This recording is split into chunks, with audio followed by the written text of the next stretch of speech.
Okay, good morning and welcome to the Overview and Scrutiny Management Committee meeting 28th of September. First thing I need to mention is that the stream is working, but if anybody should be online on the stream, the title is incorrect.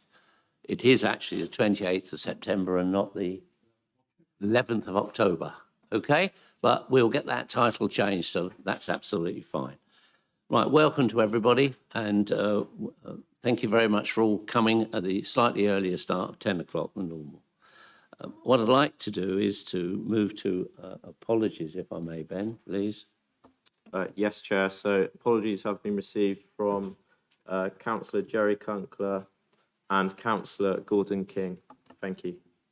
And we have a substitution for Gordon? We do indeed. So kindly, Councillor Ian Thorne has agreed to substitute in. Cheers. Thank you very much indeed. Minutes of the previous meeting. Has anybody got any issues with the previous meeting, or can I consider those to be read? Do I have a proposer? Oh, I propose, seconder. Thank you, Ruth. All those in favour? That's fine. Thank you very much indeed. Declarations of interest.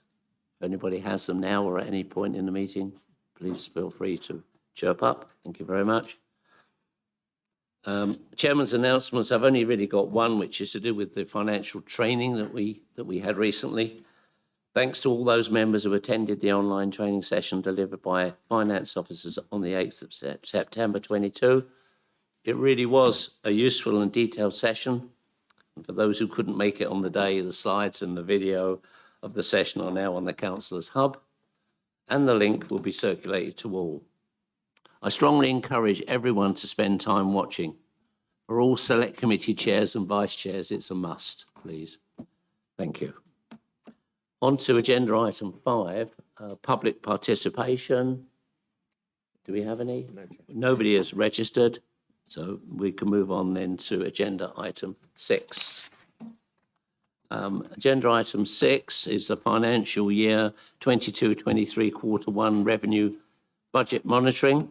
So on page 17 of the agenda pack, we have a report presenting the first quarterly revenue budget monitoring forecast position for the financial year 22-23. It also provides an update on the medium-term financial strategy and budget gap for the financial year 23-24. In the agenda supplement 3, we have a report from the Financial Planning Task Group, which considered the Cabinet report on Monday, and was a Cabinet received the report and the task group's verbal comments on Tuesday, being yesterday. Now, I do apologise that it would appear that we've done a similar exercise 3 days on the trot, but having said that, this is in the public domain, and so I would encourage anybody who's asked questions, and if they've been answered, just to reiterate the question. We don't need perhaps for it to be answered again, because quite a lot of our group are actually on the Financial Planning Task Group, this committee. Okay, so I'm going to ask Nick Botterill, the Cabinet member with responsibility for finance, to introduce the report. And we also have Andy Brown, Deputy Chief Executive and 151 Officer. Unfortunately, Pip Ridout, as we know, is not available because she's had an operation, public knowledge. And we have Gavin Grant kindly coming in as the chair of the Financial Planning Task Group, as and when we need them. So if I will go, please, to Nick to give us the report. Thank you. Thank you very much, Chairman. And as you suggested, it's a bit like Groundhog Day, isn't it?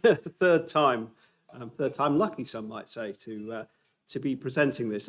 But forgive me if I'm going to be a little bit briefer than perhaps my introductions in the previous 2 days. Because I think a lot of you have heard it already.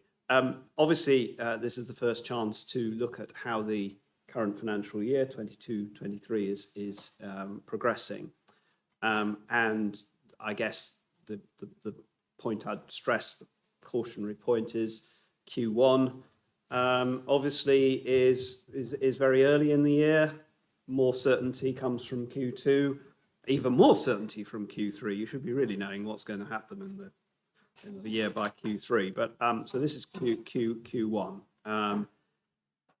It does, of course, show an overspend. The headline figure before changes of 12.35 million, which represents just under 3% of our net budgets.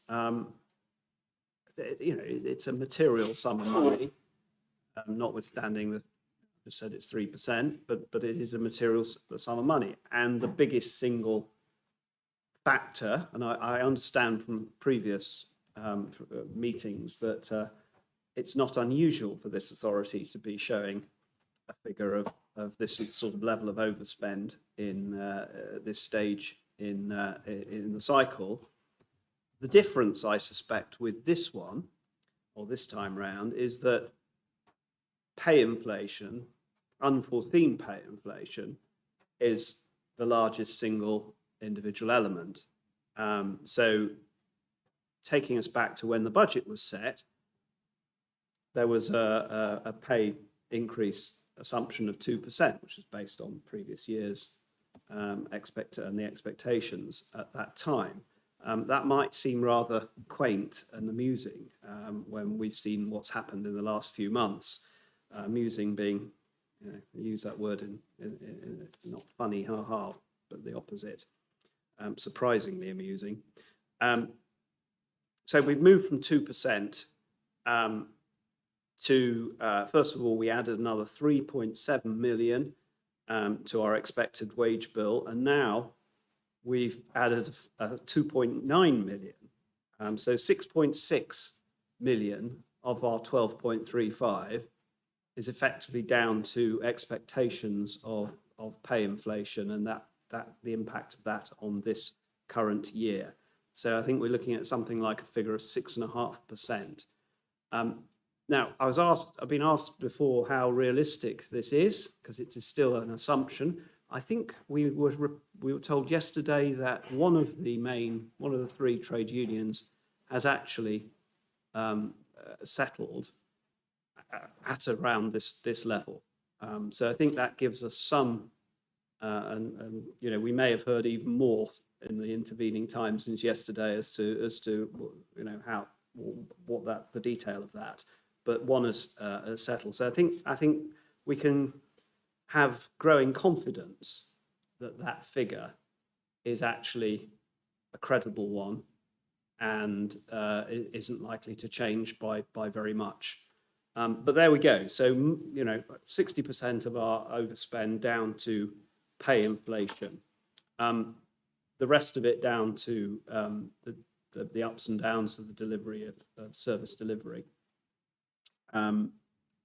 Just to say also that if you read the report, the planned mitigations that are in place to reduce that 12.35 million to 6.02 million across the year, a much more manageable figure, covered by our reserve position. So I don't think, whilst overspends are never great, I don't think I'm saying to this committee that this is a position that gives me huge concerns. We've taking the correct actions. We've got it under control. The figures that we put in the budgets are credible, in the forecasts are credible, and therefore I think we're in a very manageable position.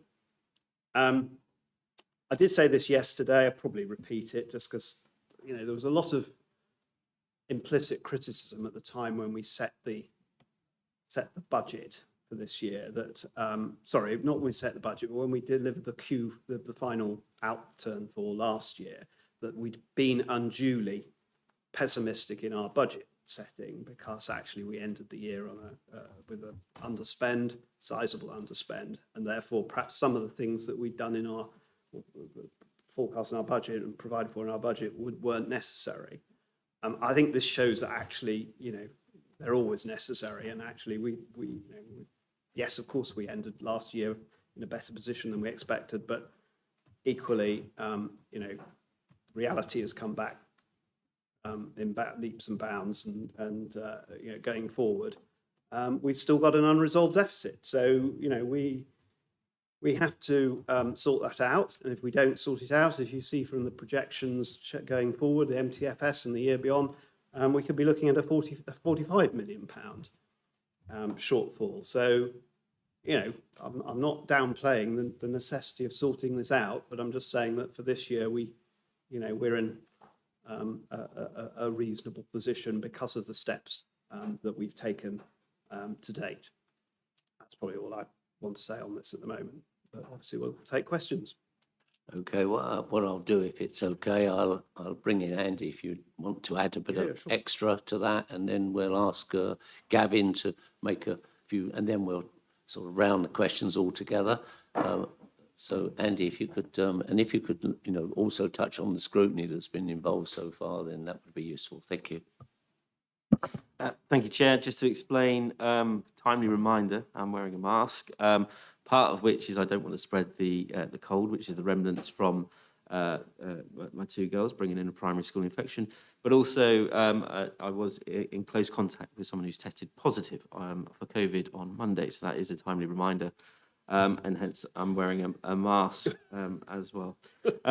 So I would just add to what Nick has already said for the last 3 days, in terms of that to remind the council that we prudently set aside 9 million to deal with inflation pressures in this financial year. So we have in reserves, we set aside that amount one-off to deal with the pressures that we are experiencing in this financial year. So it's no surprise that we are overspending. All councils I've seen, I haven't seen one council yet report a Q1 figure that is forecasting an underspend, and they are using reserves, as we will be, to balance that position come the financial year end. So we are reporting that overspend position of an underlying overspend of 12 million. There are mitigations that we are currently putting into position that will see the overspend reduced to 6 million. And you have to then put that into context against that we hold 9 million in reserves to be able to deal with that. Crucial to that will be inflation and how that materialises over the coming months. Particularly, there will be a lesser impact in this financial year due to the time that is now happening. So if a contract is being renewed now for a year, then there's only a remaining time that impacts in this financial year. It will then be compounded into later years as well. But clearly, inflation and what that does over the coming months will be a key factor in the council's finances going forward as well. In terms of scrutiny, I think obviously with the sad death of Her Majesty the Queen, that has shifted things around. But I wasn't at Financial Planning Task Group, but Lizzie Watkin, my deputy, was, and as well as the cabinet member, and no doubt Gavin will go through. That was quite a extensive meeting that went through, and there's lots of questions that was asked from that perspective. And obviously, it is publicly now coming here, which is the right scrutiny to happen. Ideally, from a Wiltshire perspective, that would happen before cabinet, but obviously due to scheduling, that was not the case. Thank you very much, Andy. As Pip's not here and Gavin's kindly here, before you start, Gavin, thank you very much for the exceptional work the task group does. I know it's tight timelines, to say the least, as always, but the floor is yours and feel free to give us a comprehensive report. Thank you. Thank you very much, Chairman, and I don't take it that Councillor Gordon King's absence is that he couldn't face going through this for the third time on 3 consecutive days, and Nick and I will bear the scars of this, I'm sure, for many years to come. The task group did meet, and as Mr. Brown has just said, and as Nick knows, we spent an hour going through paragraph by paragraph the report that you have in front of you, and examining in particular, as you would perhaps expect us to do, those areas of overspend to satisfy ourselves on your behalf and in this report to you today, that those areas are indeed the subject of management scrutiny and examination, and of activities to claw back as much of that overspend as is practicably possible. I would draw your attention to begin with, in particular, to the areas in adult social care, and I do so, and this relates to paragraphs 16, 18, 19 and 21 of the report that is before you. And I do so because you will see in the report that some of these overspends are now reflecting significant changes in market preference. In other words, the desire to utilise domiciliary care rather than residential care. And to some extent, those market changes, which couldn't necessarily be anticipated or at least quantified, do have quite a significant and material impact on the budgets of our council. And you'll note, again, the good work that has been done through procurement in reducing, in fact, the per head cost in residential care. But equally, the market pressures that are there and are recognised in this report in terms of domiciliary care. And I think that is not in any way, therefore, a criticism of the performance of our team. It is a recognition that there are factors beyond our control here, which are significant and are material. And I think it is recognised that in this particular area, because of the potential for further changes in the market, not to the benefit of the council, that there is a real focus on understanding what is going on here. Now, at the moment, these numeric changes of the increase in demand for domiciliary care and the increase of cost for domiciliary care are material, and you see it there in an overspend of projected at 1.5 million. They're not disastrous, as the cabinet member and the 151 officer has already made clear, but they are an area which we need to keep, and I'm sure we will, keep a very close eye on. Again, I draw your attention into the next area, which is a very major financial consideration for the council. We know adult social care is a very substantial part of our budget. Children, of course, is another very substantial part of our budget, as the chair and vice chair of Children's Select will know very well indeed. And so I flagged for you that there was, I think, recognised that there was a potential, due to the impacts of COVID, that we were likely to see significant pressures in the learning disability and autism area in health assessments. And indeed, that is precisely what you do see here, of a significant overspend in that area. And this will have an impact on our budget, and it is set out there. But again, this is part of, I think, of that was anticipated in the prudent identified reserving that the council made to understand and underscore that such delays due to COVID were likely then to materialise as we move through later financial years. I'm not going to go through those which are more minor, Chairman, if you'll forgive me. They are set out in the appendix. But I do want to flag two other areas for your committee this morning. And the first we discussed at some length at Cabinet, but it's probably right and proper as we're in the public domain again, and particularly the responsibilities of overview and scrutiny management, that there is an area where a change of government policy, if it occurred, would have a material impact upon us. And I take you, therefore, to paragraphs 97 to 105, the dedicated schools grant. And government is reflecting on what it might do here. In reporting to Cabinet yesterday, I urged, and I don't think I needed to urge, our Cabinet colleagues and the leader of the council, with their political connections, to use their best endeavours, as all local authorities are, as was clear in the response given yesterday at Cabinet, to make sure that government does not seek to transfer a responsibility to this council for a significant, and it's 8.356 million, as you'll see, net forecast. Now that net deficit forecast is current, and if you look back through the period of the dedicated schools grant over any length of time, what you see is this level of deficit is rising, and it's rising reasonably rapidly.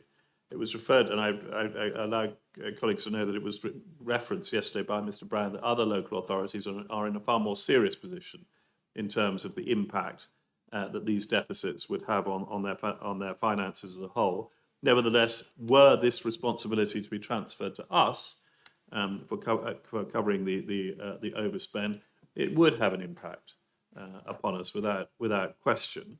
Again, to be clear to colleagues who maybe have not focused as much as some of us had on the minutiae of the finances of the council, this deficit is nothing to do with us. These are the deficits being accumulated by schools. This is not a responsibility for us. We do not manage these finances in any real sense, and therefore there is no suggestion of sanction or failure on behalf of the council. But this potential liability sits out there, and it's one that is growing year by year.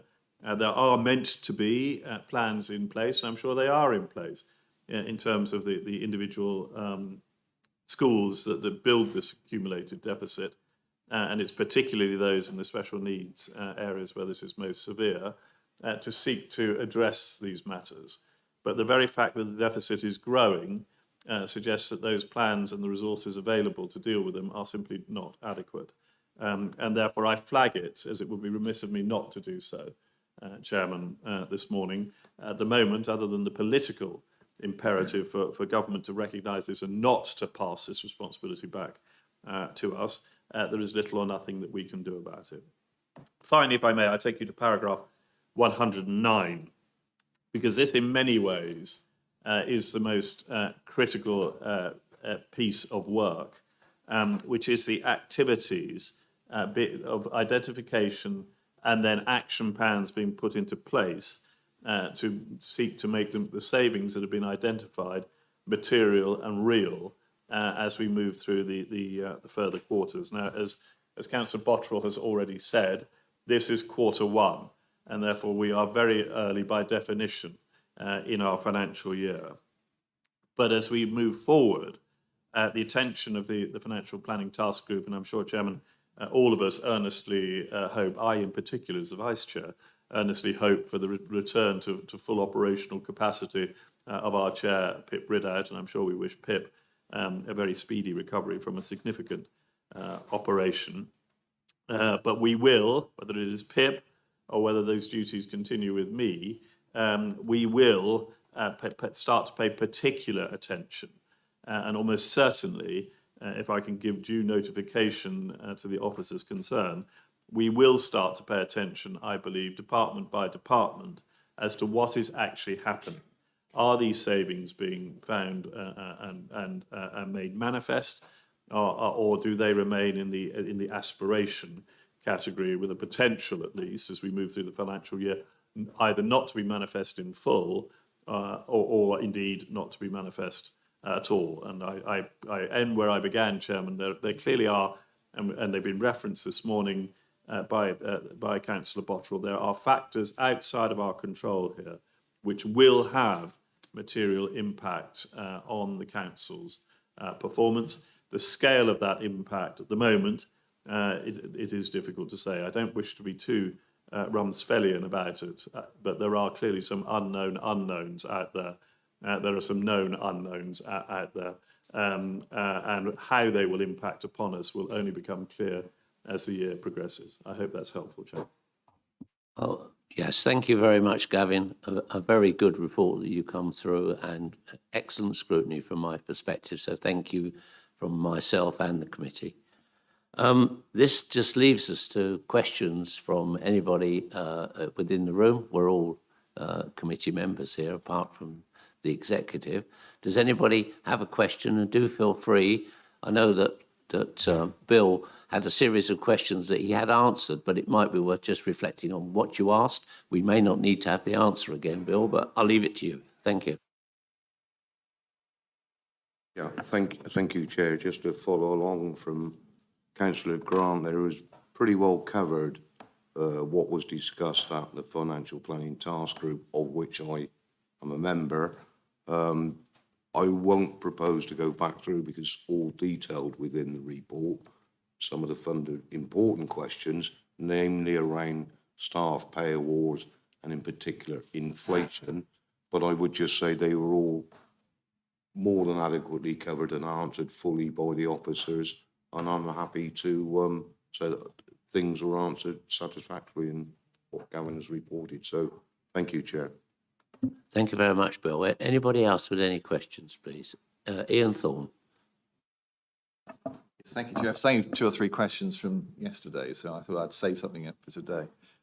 Just actually very brief questions. One is just so I'm absolutely clear, it may be helpful for others, that the reason, as I understand it, why the impact of the pay award yet to be agreed, presumably is because it'll be backdated to the beginning of the financial year, and that's why it appears in our, as it were, in our quarter one outturn. I think the answer is yes, isn't it, Andy? Oh, okay, sorry. Yeah, so the reason it appears in the Q1, so it's not confirmed.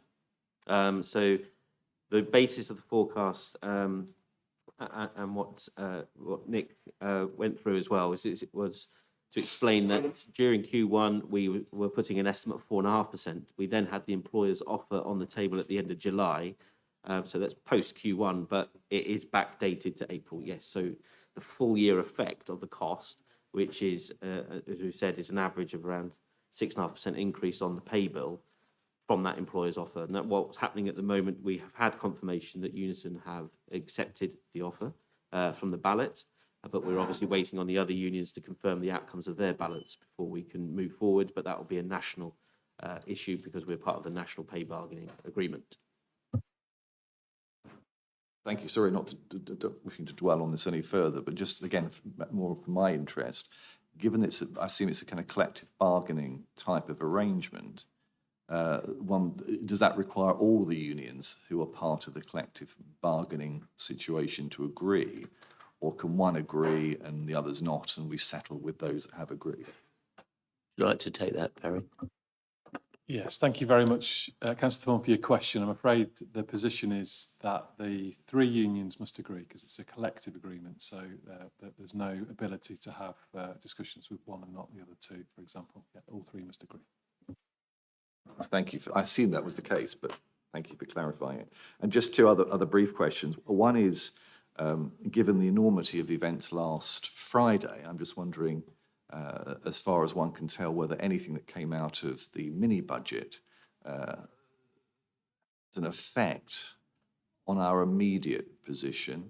And I guess, given the risk register discussion that we come to in a bit, whether it has any impact on our medium-term position.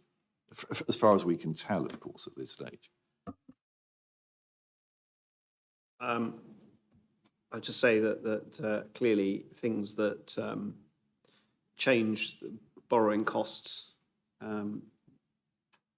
materially will obviously affect what we do. We're about to talk about the capital side next, but clearly the viability of capital projects is tied up with how much it costs to borrow money to carry them out. So whilst there is money that's been drawn down at rates we're locked in, clearly there'll be the future is unknown.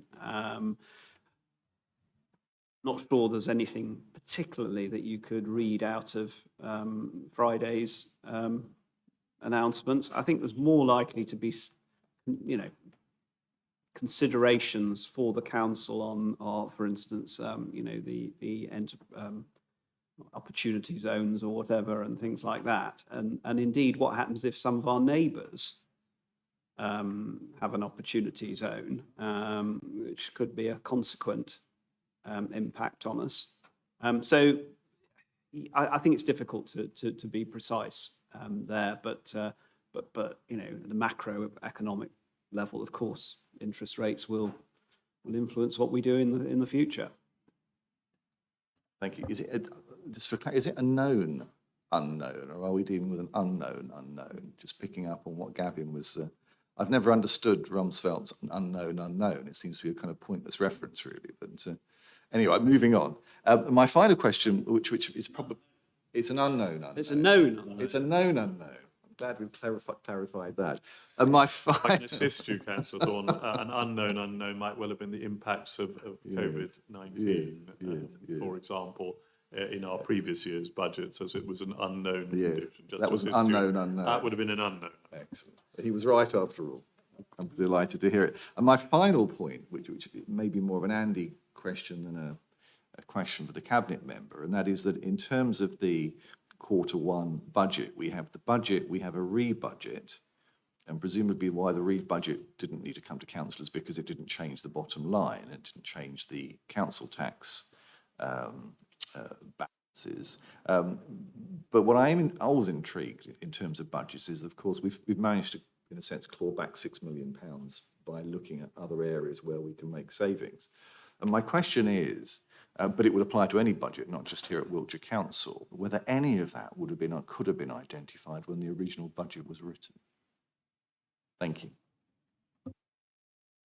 So budget is the best set of estimates at the point in time at which it's approved. Go back into February, we rightly or wrongly, in hindsight, it's a wonderful thing, set the pay award level at 2%, contract inflation at 4%. If you go back at what the level of inflation was back then and what the Bank of England was forecasting, that was roughly in line with what was happening. I think few would have then predicted what is happening right now and what is still going on in parts of the world that is impacting inflation to the level that we're undertaking. In terms of your question, then obviously it is incumbent on directors and heads of service to balance their budget, and they have to make decisions in service provision in terms of some of the decisions they have to make. So it's a balance around service provision and a balance around balancing the budget, but that is incumbent on them in terms of their responsibilities. And that's not an easy equation to balance. And what you're seeing in the Q1 is the mitigations around holding vacancies. Some of those vacancies are because they're hard to fill posts and there is recruitment and retention issues with some areas of the services as well. So those actions are perfectly acceptable in-year budget management actions. Now, whether when there is a specific change in any policy or anything like that, then that obviously is coming back to Cabinet for that decision to be made. But directors, budget managers, heads of service have the authority to undertake actions within their service delivery that is within those boundaries of policy. And they're also set by the budget framework to ensure that they deliver a balanced budget as far as possible. We know we are overspending, underlying 12 million, 6 million. We could have put actions and recommendations to Cabinet to try and bring that back in, but that would have been catastrophic for service provision. And that's why prudently £9 million was set aside for reserves. You asked the question around the impact of the budget. That is unknown. But what we know that will be coming, and it is unknown again, is that the settlement from government will be coming in December, and that will reflect whether the recognition of the cost of inflation on councils, because every council is reporting a significant overspend, whether that will be recognised in the settlement, and that will materially impact the decisions that we have to make in setting the budget next year. Oh, thank you for the questions. Thank you very much for the answers. Does anybody else have a question? Yes. Tony. Thanks, Chair. Firstly, I'd like to congratulate the Financial Task Group on the focus on the dedicated schools grant. It's a very good piece of work. I have a question arising out of it, which is the increase in the number of EHCAPs, which appears to have grown by over 5%. I don't think that reflects an increase in the number of pupils that Wiltshire Council has. And I wonder whether or not there is something going on here that we need to be looking at. This is not a matter for the Financial Task Group, obviously, but I think there is something there which needs to be looked at. And I wonder whether or not we could ask that, please. Absolutely, and I see Laura ready to answer, so over to you.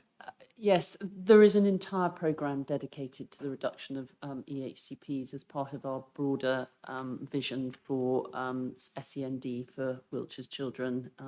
And so I'm very happy to share that offline because it's complex. But yes, be assured that we are onto it. But it is very, very hard. And I think the pandemic has had a huge effect. And that on top of factors that were already increasing the number of EHCPs, the pandemic has certainly made it worse. But we have got a whole programme of works relating to our system of excellence for SEND, which we've been working on for the last 8 years. So very happy to share that with you. Sorry, go ahead, John.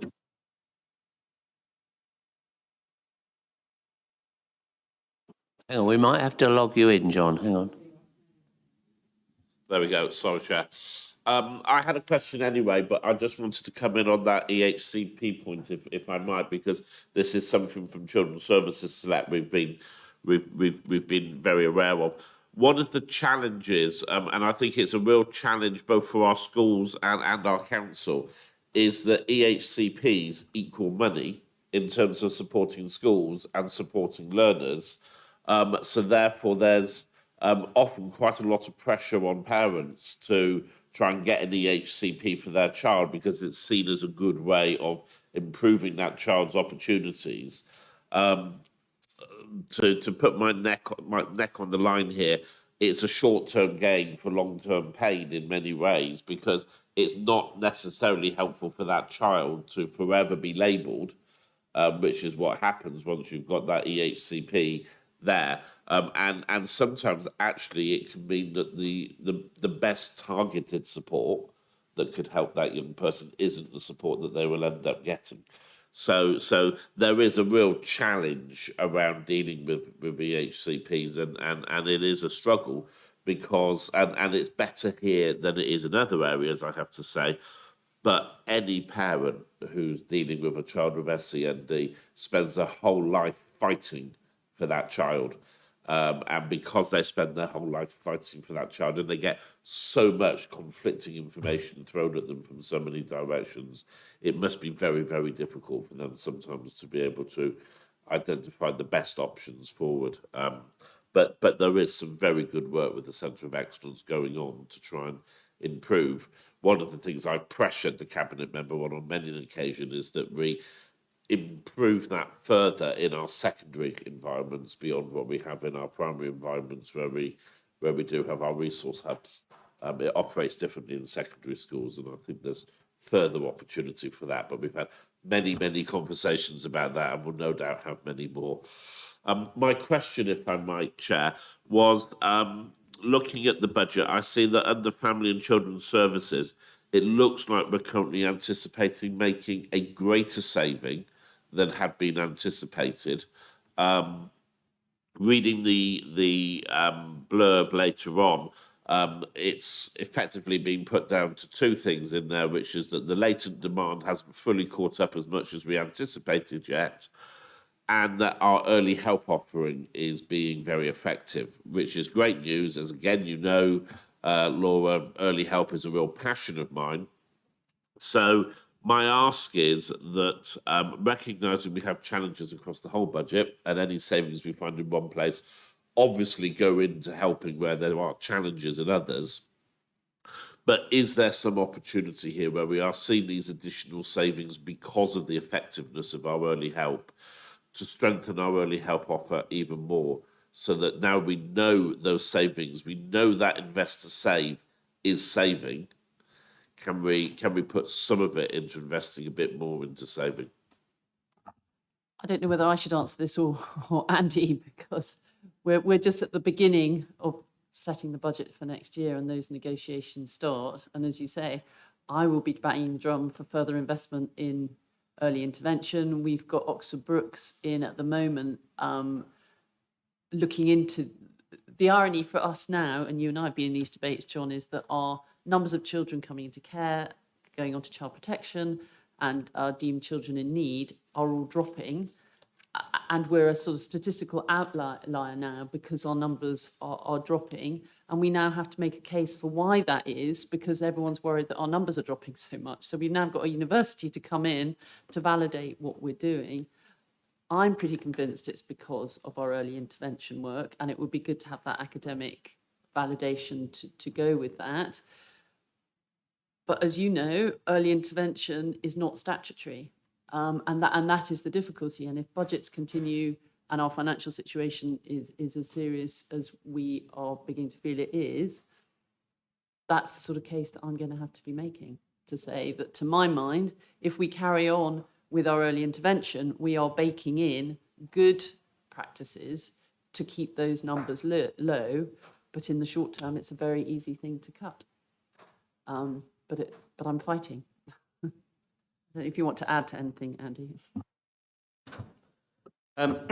So this will be a cabinet decision, and ultimately. So that's the first thing to say in terms of setting the budget. That we have a legal duty to set a balanced budget. There is a organisation-wide imperative that we balance the books. So where at the moment at Q1, families and children's are reporting an underspend. Overall, the council is overspent, and we have to balance that aspect.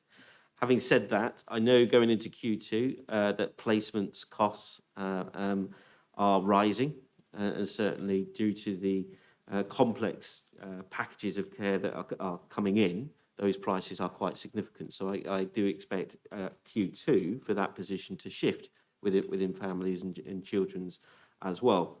But going back to the point, it's without doubt that some of the success we are seeing is a result of the early intervention work. So where there is a business case that says we can invest here one-off to either save cost now or offset cost later, then we should be looking at that business case. That's why we do have a transformation reserve to be able to look at those business cases across the organisation. That is therefore enabling us to transform the service as well as make it more effective and efficient from a cost purposes as well. But Laura is undoubtedly correct. There is going to be a huge tension in this council when it comes to setting the budget, when you're going to be faced with stark choices around statutory provision and that early preventative work. And it's going to be quite counterintuitive in terms of some of those decisions that ultimately Cabinet and then full council are going to have to make. Certainly, John. I absolutely take all of that on board. But you know, dare I suggest that maybe once in a while common sense could break in when we're talking about local government finance. Because the only bit of what you said to me that scared me then, Andy, was on you talked about a one-term investment or one-time investment to set something up. There is absolutely no doubt that it is much cheaper to stop a child coming into care than it is to take a child into care. Whilst I take on board the preventative work, the early help work is not a statutory duty, the statutory duty work is horrendously expensive. You're talking about the placements becoming more expensive. We're talking about out-of-county placements, which can be very, very expensive. So the more that we can do to stop these young people coming into care, the less we'll be spending on our statutory duties. And I think if we only focus on our statutory spend, all we will do is increase our statutory spend. And we have to take a holistic view to this. We have to take a helicopter view to this. And I really, really hope that as Cabinet does its early discussions and it does look at these, that Cabinet, you do think about unintended consequences of savings. Because putting kids into care doesn't only really challenge their lives, but it costs the council an awful lot of money. Okay, thanks, John. Very good discussion. I don't see any other hands up for any questions. And so I'm going to move to a proposal. The financial year 2022-23 Q1 revenue budget monitoring. To note, the current revenue budget is forecast to overspend by 6.02 million, by the end of the financial year, and this will be managed through the use of earmarked reserves. 2, the current forecast savings delivery performance for the year. And 3, the updated position in respect of the current estimated financial gap for 23-24 and the excellent report of the Financial Planning Task Group, having reviewed the report in detail before Cabinet. Do I have a seconder, please? Thank you, Tony. All those in favour? Anybody against? No, that's unanimous. Thank you very much indeed. Okay, then let's move on, if we may, to agenda item 7, which is the Q1 capital budget monitoring. Again, we have Nick, Andy and Gavin in sequence. And again, let's hope this is third time lucky for you. Financial year 2022-23 Q1 capital monitor report. Over to you, please, Nick. Yes, thank you, Chairman. I think members who've been familiar with this before will know that we start off with a very large number for the capital budget, and it gradually decreases, or the likely spend in the year gradually decreases. So capital budget after reprogram and transfer was 279 million. That's already been moved down to 269 million after externally funded items were added, and 22 million of spend was pushed into future years. It does reduce. It will reduce. It's looking, you can all do the mathematics and see that the percentage delivery in the first quarter, etc., means that we will be on probably there or thereabouts to deliver the same sort of level of capital spend as we traditionally have done for some years, and that is going to be clearly a lot lower than 269 million. Somewhere in the region of 100 and something million. Capital is much more vulnerable, capital expenditure much more vulnerable to inflation than the revenue budgets which we've just been talking about. That will mean, the consequence of that will be further delays and probably projects becoming unviable. There's no easy way to describe that. The cost of capital is a massive factor in determining what actually gets built and done. So I don't think there's much more that I want to say about that. I think there is a takeaway for us, and we've already been talking about it for a long time, is how we actually show these capital programs and budget for them, because I think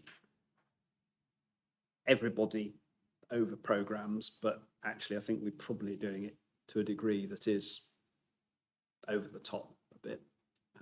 But that's something that's always happened, I'm told. I'm obviously new to it, but it is something that we are looking at now, how better to reflect what is realistic and what can be delivered within a year. Thanks very much. I'll go to Andy and then we'll bring Gavin in and we'll repeat what we did over the last agenda item. Over to you, Andy, please. Thanks, Chair. Just to focus on that one aspect, actually. So this Friday, I'm chairing the Asset Gateway Board. I know there's been a lot of discussion around that board, but in terms of what its introduction, in terms of its role in this financial year, so Q1, you can see the results in terms of the level of spend so far to date. The Cabinet member is quite right. The trajectory is clearly going out to around £100 million. You can see that from previous, and it's also probably an example of the capacity that we've got to deliver a capital programme within the council as well.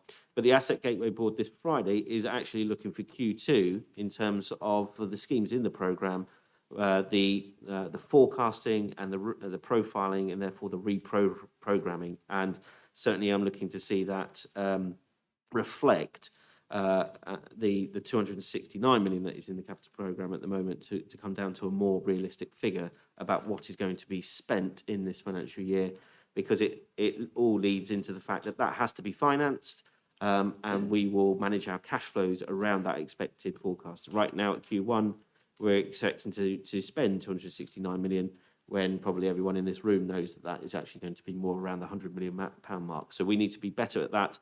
That's why the Asset Gateway Board is looking at it, and I hope to show a further improvement this year when we report the Q2 figures later on this year.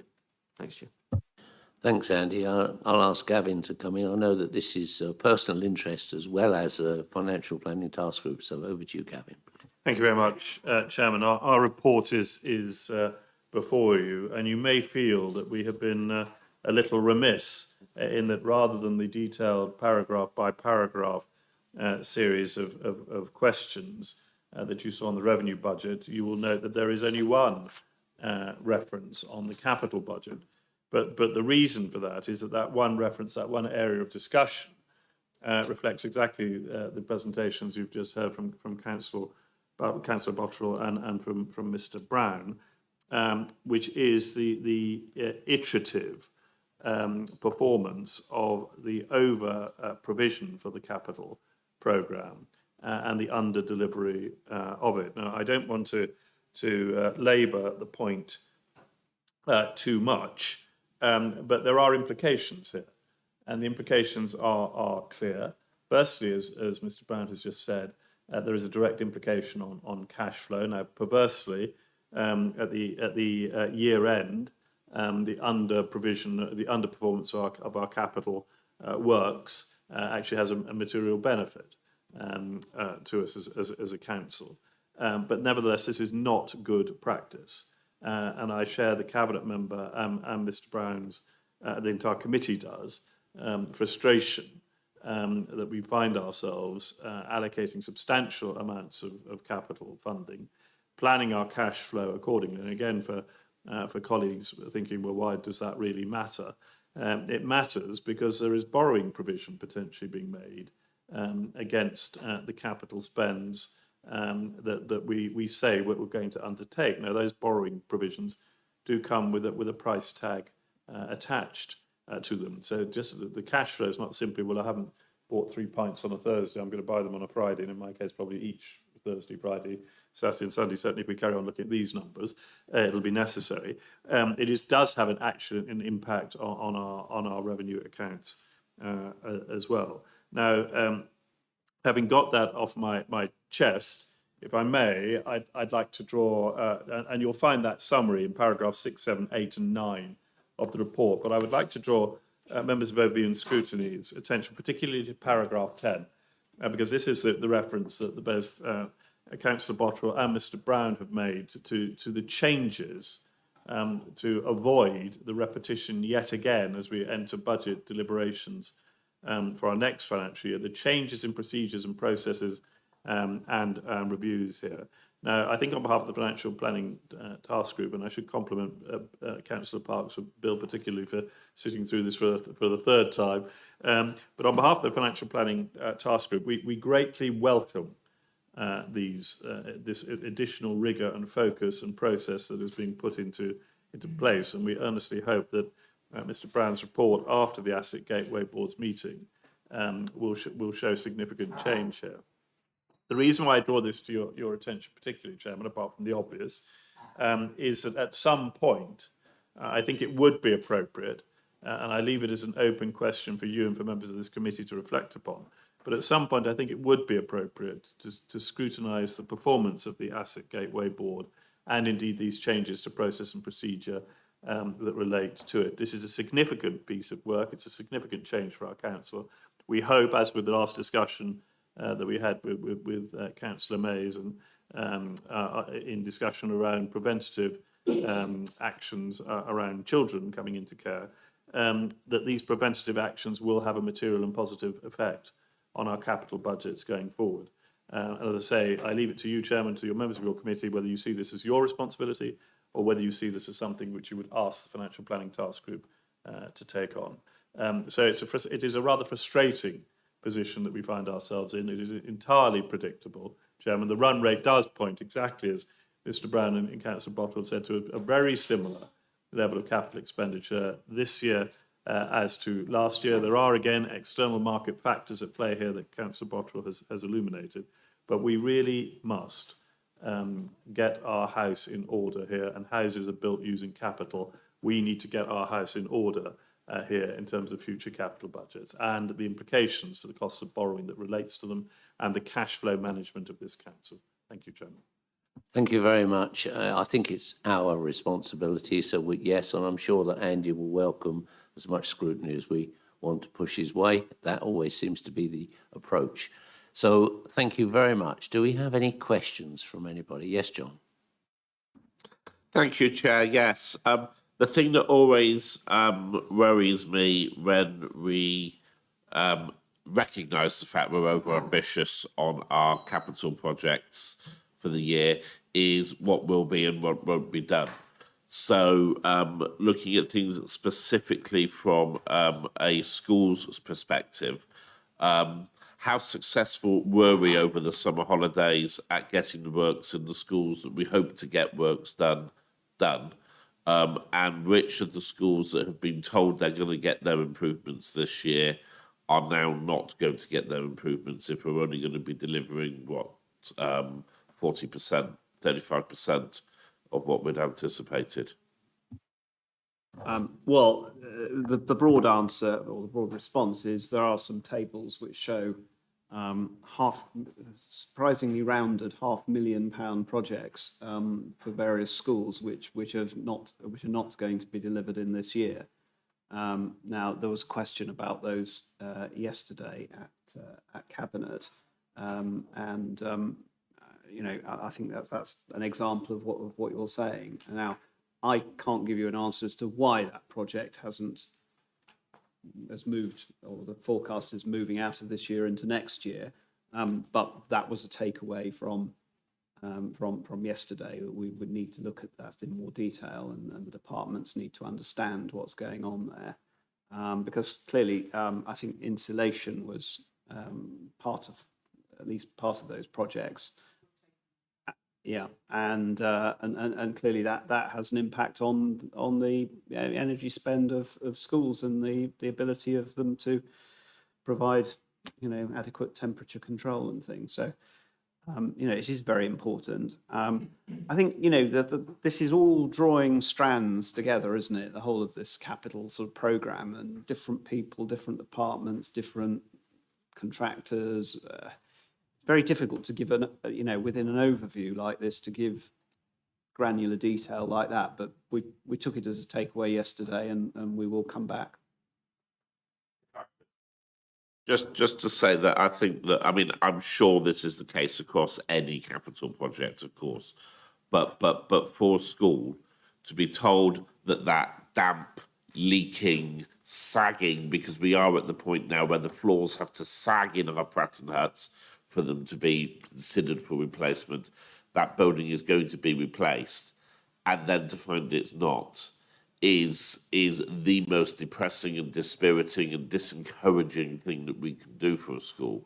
It's not about temperature controls. It's not even about energy efficiency at this point. It's about providing a safe and suitable place for educating young people. And we are not providing safe and suitable places for educating young people in wartime Pratton huts that you need buckets and to prop up the floor for teachers to be able to work in.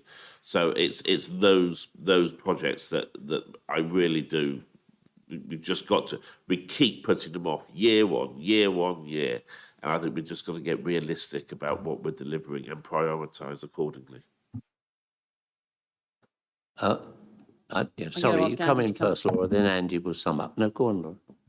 No, I was going to say I want Andy to do this because I need more detail on this to be able to. And I was going to say exactly the same thing. So over to you, Andy. Okay, so this was a question. I think it was Councillor Trigg actually that raised it. I think there's a couple of things here.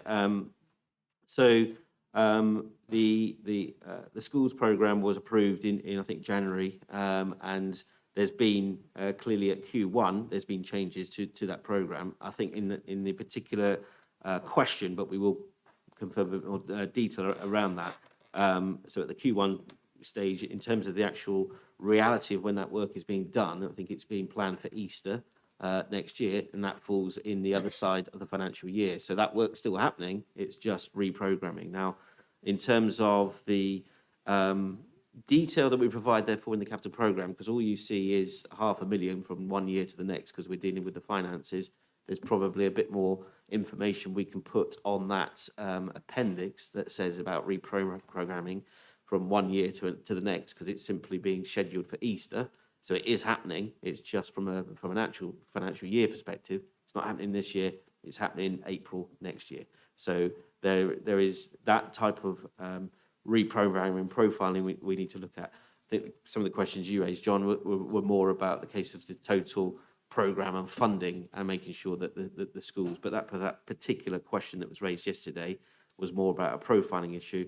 And one of the snippet I've taken away from that is actually providing a little bit more information on the appendix that comes to Cabinet about the reprogramming of schemes between years. Okay, thank you. I think what would be good is if we could bring this as an item to Children's Select to look at in a little bit more depth. Because what worries me is we did take a paper earlier in the year that did make commitments about replacing buildings and pattern huts and all the rest of it. Whether we're delivering now or whether we're hoping to deliver in April next year, we're not doing what we said we would be doing, and I think that's worthy of looking at. So, Andy, can we talk about bringing that to Children's Select as a report in the next few months, please? A good point, John, which I would support. Yes. Forgive me for being slightly impertinent, if I may, but that last exchange and Councillor Hubbard's quizzing of detail on the revenue budget and on the capital budget is precisely why, in conversations that Councillor Ridout and I have had with your good self, yourself and Councillor Williams, of saying that our select committees really do need to, and Councillor Hubbard has just asked for it, and he's right to, but all of our select committees do need to take on greater scrutiny of their areas of work within the revenue and capital streams, because it is not a practicable proposition for us as a financial planning task group to get into that level of detail, not least because there is a danger of us then straying beyond our remit, which is to examine the numbers into the areas which quite rightly Councillor Hubbard is raising about service provision. I would assert that that is the remit of the various select committees, whether it's Children's Select, Health Select, or Environmental Select. And I know that, and I'm raising it here, Chairman, because your chairs and vice chairs of those committees are present here. It is that remit.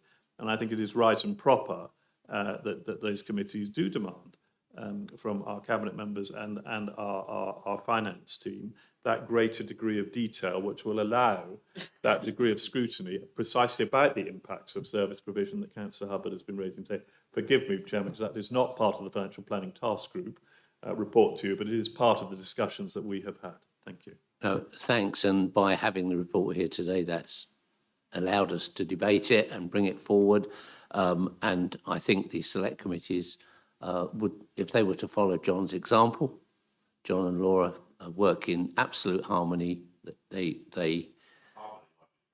Well, yes, shared objectives, yeah, okay. So, no, absolutely, and that's something we need to promote, and we will do, so. Okay, any other questions, please? If there are no questions, I'll move to the proposal, financial year 22-23, quarter one, capital budget monitoring, to note the 22-23 capital programme as at quarter one, and the capital spend as of the 30th of June 2022, and the report of the Financial Planning Task Group, having reviewed the report in detail before Cabinet. To note that Children's Select Committee will be requesting a report on capital funding for the maintenance of school buildings. Do I have a seconder? Thank you, Joe. All those in favour? Anybody against? That's unanimous. Thank you very much indeed. In that case, we move on now to agenda item 8, Council Performance and Risk Quarter 1 Monitoring. So on page 79 of the agenda pack, we have a report providing an update on performance against the stated missions in the Council's business plan 2022 to 32. It's strategic risks and proposed future developments. Now, this is the first report of its kind that has been considered by us, but has also been through the other three select committees prior to today. This report is high level, and I know that the Children's and Health Select Committees have resolved to explore more detail of those performance indicators within their remits. Future iterations of this report will be considered on a quarterly basis by both Cabinet and the Overview and Scrutiny Management Committee. We're delighted to have Laura Mays here, and also Select Committee Chairman and other committees here. So, Laura, would you like to? I'll just introduce it briefly. Thank When Richard became deputy leader and I became deputy leader, we agreed a business plan, but we also wanted to have a set of measures to assess how we were doing against that plan, to ensure that the business plan is a living document to which we are held accountable. And to that, we look to Scrutiny to help us in that role. It's taken us longer than we had hoped to get this first this first one out. But I think there are some departments that are more used to a performance management way of working than others. And also it took us a while to work out what are those key indicators that really do demonstrate that the business plan is working or not working. And you know, there are some measures that are in there that I agree with, and some I think are missing, and I think that's probably why this is the beginning of this journey, and that's why scrutiny is so important to help us on that way. There was discussion yesterday about the fact that it doesn't currently have targets. Now, I'm obviously, my area of expertise is children's services. We have more data than you can imagine, but targets are absolutely part of what we do. Other departments, that hasn't been the way they've worked, so it's going to take us a while to get those targets. But I think we had a good debate yesterday about, you know, you can set yourself an easy target and meet it, or you can set yourself a really hard target and not meet it. And it's getting that balance right of ensuring that what you're doing is ambitious but achievable. But those targets will be in the next report. But I think the overall point I would make is that this is a document that has to evolve. As we feel our way. And if we're feeling that it's not giving us what we want, then that's where we will all work together to find those. And then finally, there's the risk register as also part of this document. And again, we had a good debate about that. I think one word of caution about a risk register is it's not an early warning system as such. The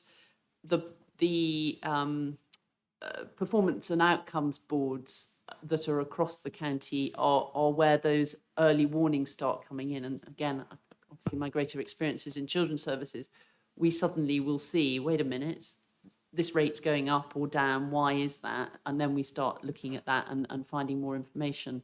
And that will be the same across the county. So that's where we value your scrutiny and would really hope that you as scrutineers get involved perhaps in those performance and outcomes boards so that you can understand the detail behind them to really understand why a department's in the state that it is. So that's all I need to say. Thank you. No, thank you, Laura. I'll go first, if I may, to the Select Committee chairs and vice chairs for any questions, please. No questions, Chair. Just to say we considered this at our meeting last week. That's fine. Okay. Any other committee members with any questions at all? It was received favourably yesterday at Cabinet. All of this was discussed fully. Okay, I don't see any. In that case, we'll quickly move then, if we may, to a proposal. Council Performance and Risk Quarter 1 Monitoring proposal to note the updates and outturns against the against the measures and activities ascribed against the Council's priorities, and that targets for the measures will be included in the Quarter 2 performance reports. To the strategic risk register, issues and emerging risks, and to note that the Children and Health Select Committee have resolved to explore more detailed scrutiny of those performance indicators within their remit. Yes, John. Chair, can I ask that we just be a little bit more positive and perhaps welcome this rather than just note it? Okay, I'm very happy. I think this is a giant leap forward to actually be having. I mean, in children's, we've had things like this to be able to look at for a long time, and it really does help.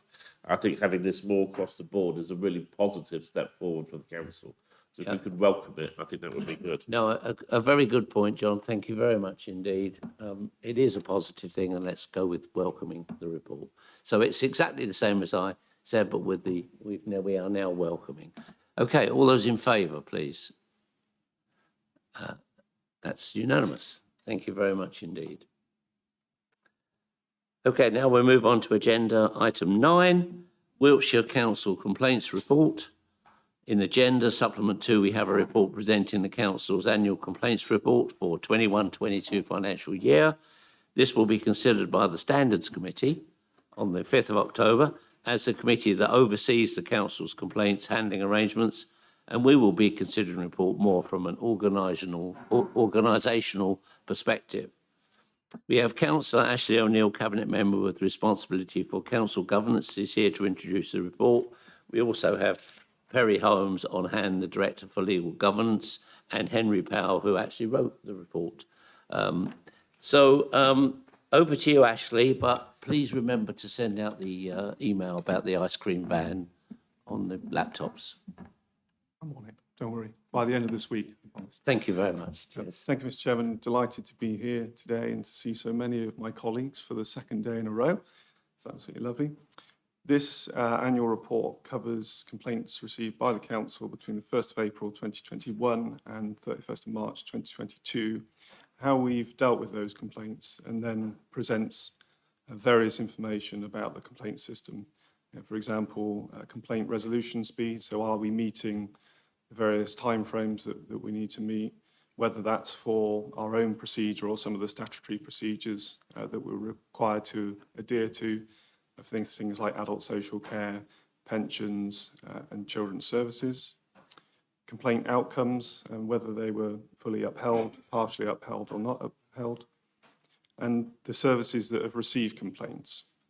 So there is a full breakdown, the volume of complaints received in those services, and there's no surprises there in terms of the sort of services that we see that appear in there year on year in terms of the volume that they've received. And then complaints that have been sent to the local government and social care ombudsman, the volume of those and those that were upheld. Just a point to note is that the report doesn't cover complaints about elected members and the Wiltshire Police and Crime Commissioner. There are different processes for those complaint streams, and they are reported separately. I'm going to hand over to Henry Powell, who is our complaints manager, just to go through the headlines and some of the further detail, and just talk about some of the proposed improvements and actions that will be taken for 2022 and 2023. Thank you, Ashley. Henry. Thank you, Councillor O'Neill. Thank you, Chair.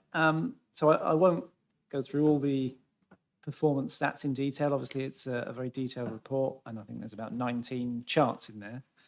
But to give you some of the headlines, so the report shows that the Council has seen a gradual reduction in the number of formal complaints that it receives over the past 4 years. That reduction was quite steep and has now started to plateau, but we still had one fewer complaint this year than the previous year, which is all a positive. And actually, if you go back further, that reduction is even more of a longer term picture. I think the last 5 or 6 years we've reduced every year. Service requests are relatively stable. So a service request is where we receive a kind of attempted complaint, you might say, via the complaints team, but we actually ultimately resolve it by delivering a service. So the customer is always able to pursue a formal complaint, but sometimes we will direct them to the relevant service to say, rather than making a formal complaint, would you like us to resolve your issue, pick up your bin, correct the error we made, etc. That prevents them from having to go through the formal complaints procedure, and it resolves their issue. I would say 3/4 of the contacts that the complaints team receive are actually resolved that way. So it's only 1/4 that end up being treated as a formal complaint.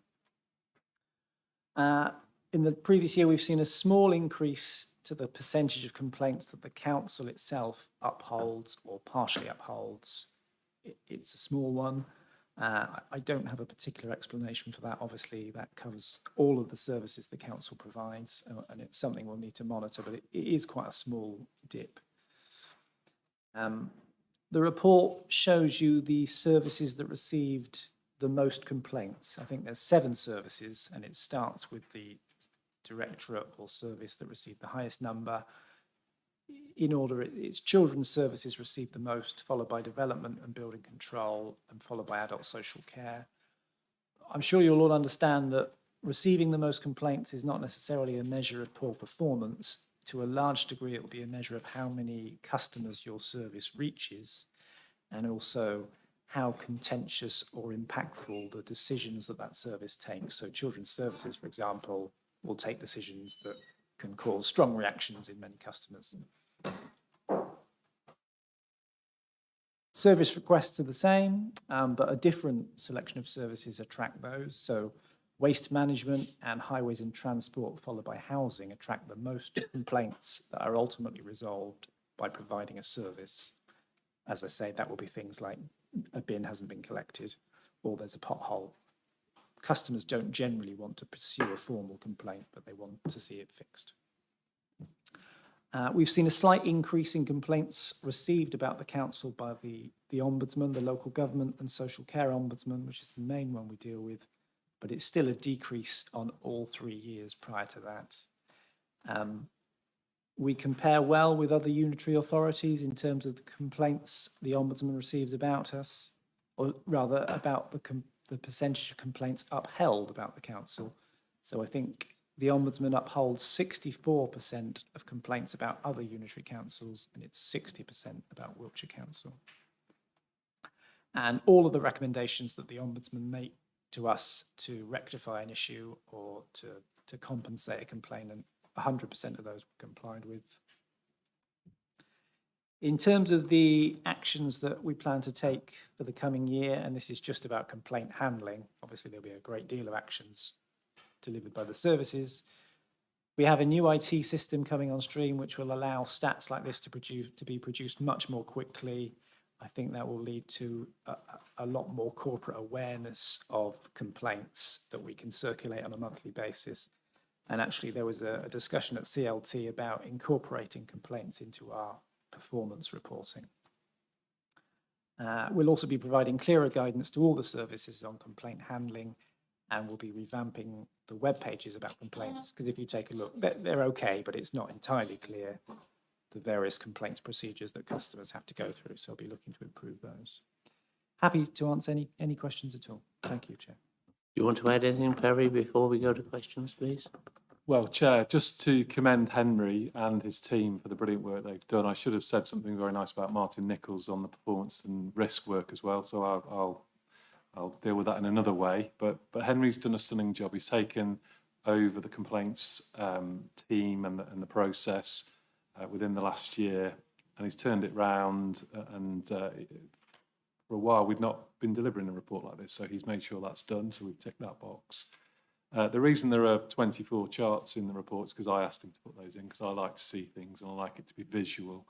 And I think I just echo his comments towards the end there that once we've got the new system in place, you will see more diagrammatic information, because I think it's really important to share with members.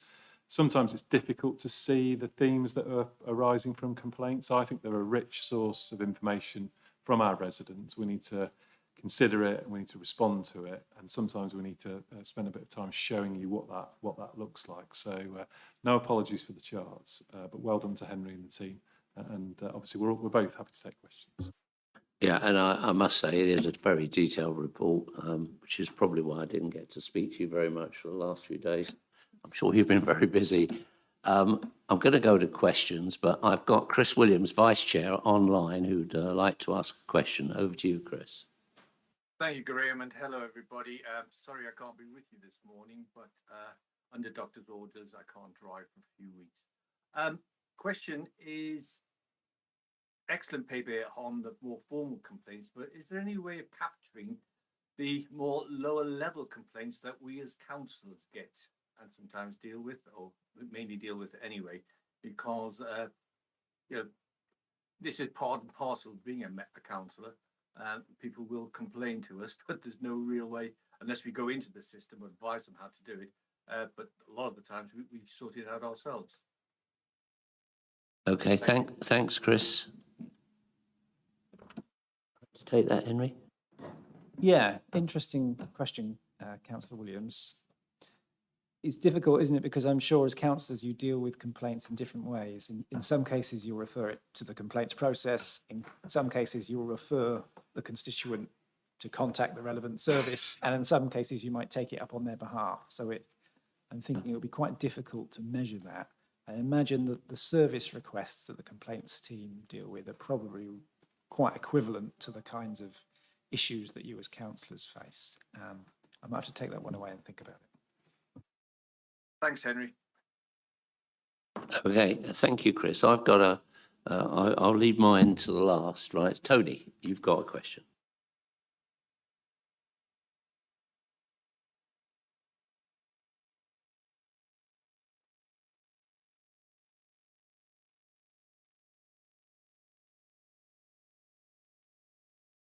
That's it. Okay. Yeah, from my point of view, obviously on page 20, it shows that the complaints about development and building control is risen, or is one of the high points that Henry sort of brought up.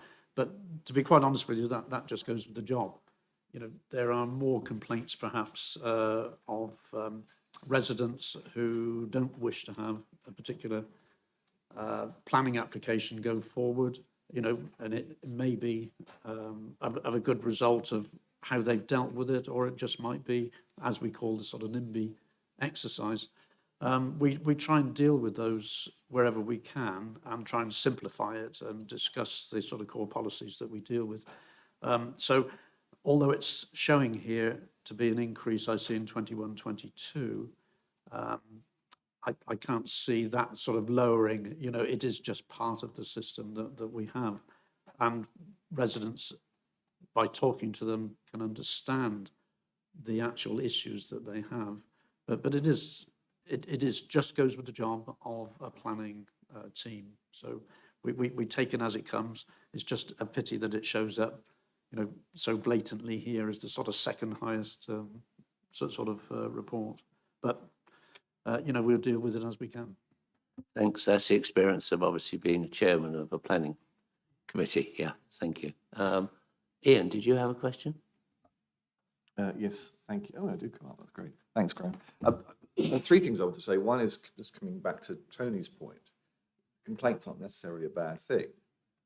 And it shows a degree of that people are interested and engaged. And I guess, as we all know from our experience with planning applications and planning issues, that people do, if you want to organise an event and get people there, you talk about planning and planning applications. So it doesn't surprise me it's very high, but I can't see it going down. I can see it increasing. But in a sense, that's just a reflection of people's engagement and interest. I don't think it's necessarily a bad thing. The second thing I was going to say in terms of Chris's point, which is really, really interesting, but I don't envy Henry's attempts to try and codify it for the reasons he's already indicated. And clearly part of our role is to, almost in a pre stage, to engage with people, be engaged by people, and do our best to, because it's our responsibility to try and resolve those issues as best we can. The third point I just wanted for clarification, or I'm sure I know the answer, is in terms of the number of potential complaints. There are figures for waste management at 256 and highways at 234 and so forth. Is that the stage one reference? In other words, that's the outcome at stage one, and if the complaints aren't informally resolved, they go to stage two? Or is this an informal process that starts before we get to stage one? And my assumption is that even if you include those figures, we're still seeing a downward trend rather than any other sort of trend, I guess. I'm just trying to extrapolate, because clearly it's much, much better to deal with these things informally, People are much happier that way. It reduces the amount of time that officers are spending trying to resolve the issue. But I just want to establish where that figure comes in terms of the total headline figures that we're discussing. Thank you, Chair. So service requests or informal complaints or potential complaints, they are not part of the formal procedure. So stage one is the first stage of the formal procedure. So a complaint at stage one is already a formal complaint. In terms of the numbers, service requests have gone down on the previous year, but I think the previous year was a very high number due to COVID. And last year's figure was pretty average for the sort of past 4 years. So service requests seem fairly stable, whereas formal complaints are always coming down. Okay, do we have anybody else who wants to ask it? Yes, Joe. Thank you. I want to say, yes, thank you, Henry. A bit like Perry, I like to be able to see things visually and being able to, the reason resident or customer complaints are always so important is because they allow you to look at how you can redesign your service potentially better. So it's, hugely important to then the service can provide.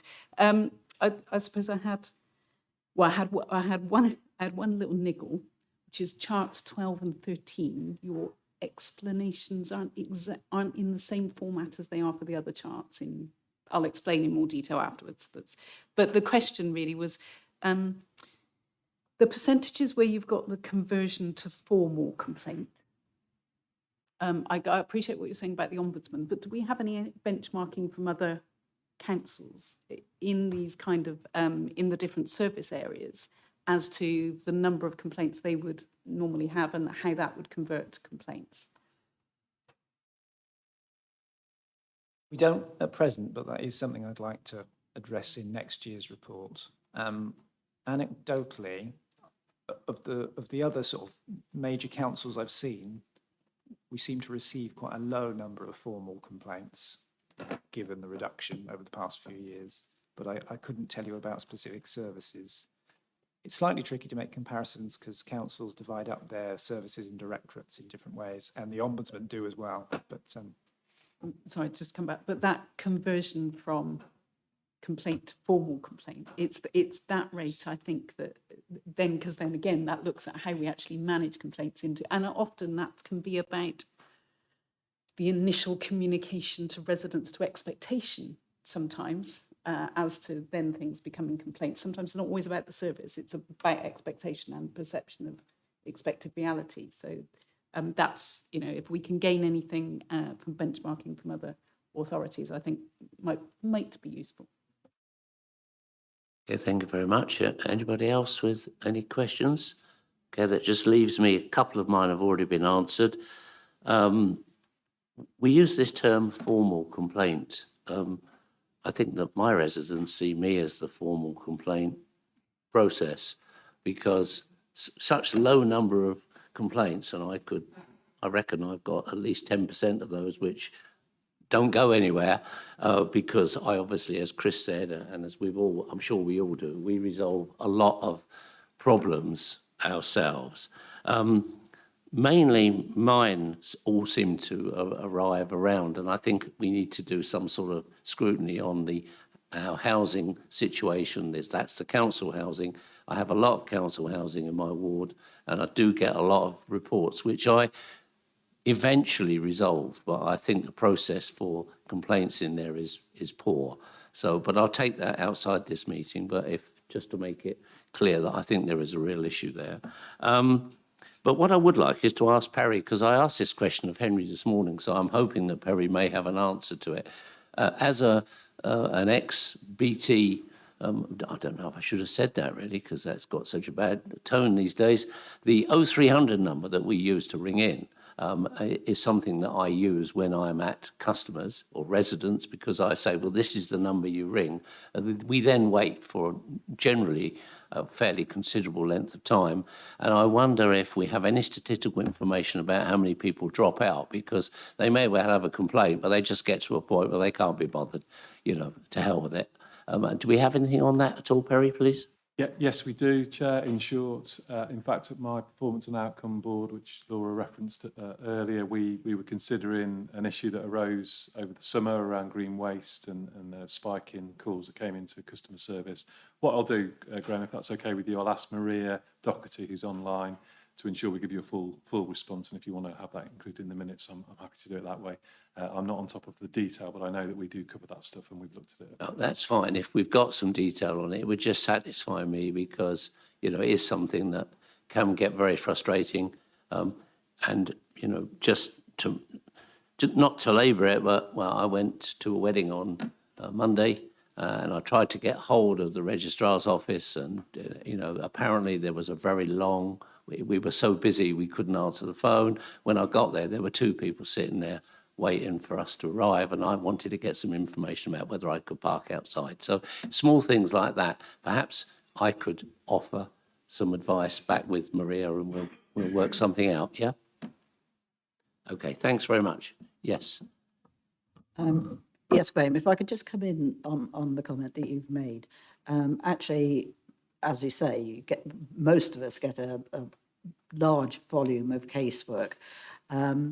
I have to say that quite a lot of the casework that I get is from people who have tried to resolve the issue by phoning County Hall on the number and have either not received an answer, you know, we know about high volume, or more to the point, the complaint actually hasn't filtered through to the relevant department. And when I then follow it up with the relevant department, sometimes that's planning, sometimes it's waste, it can be a whole range of things. And I speak to the officers who then say, this is the first I've ever heard of it. Now, that means that somewhere the communication between whoever is on reception or wherever it is answering the calls and the providing department, there is a breakdown. And that's gone, it's not one or two officers that are saying that. If it was one or two officers, I might be a bit suspect about how they were dealing with complaints, but this is across the board and across the department. So there is slippage.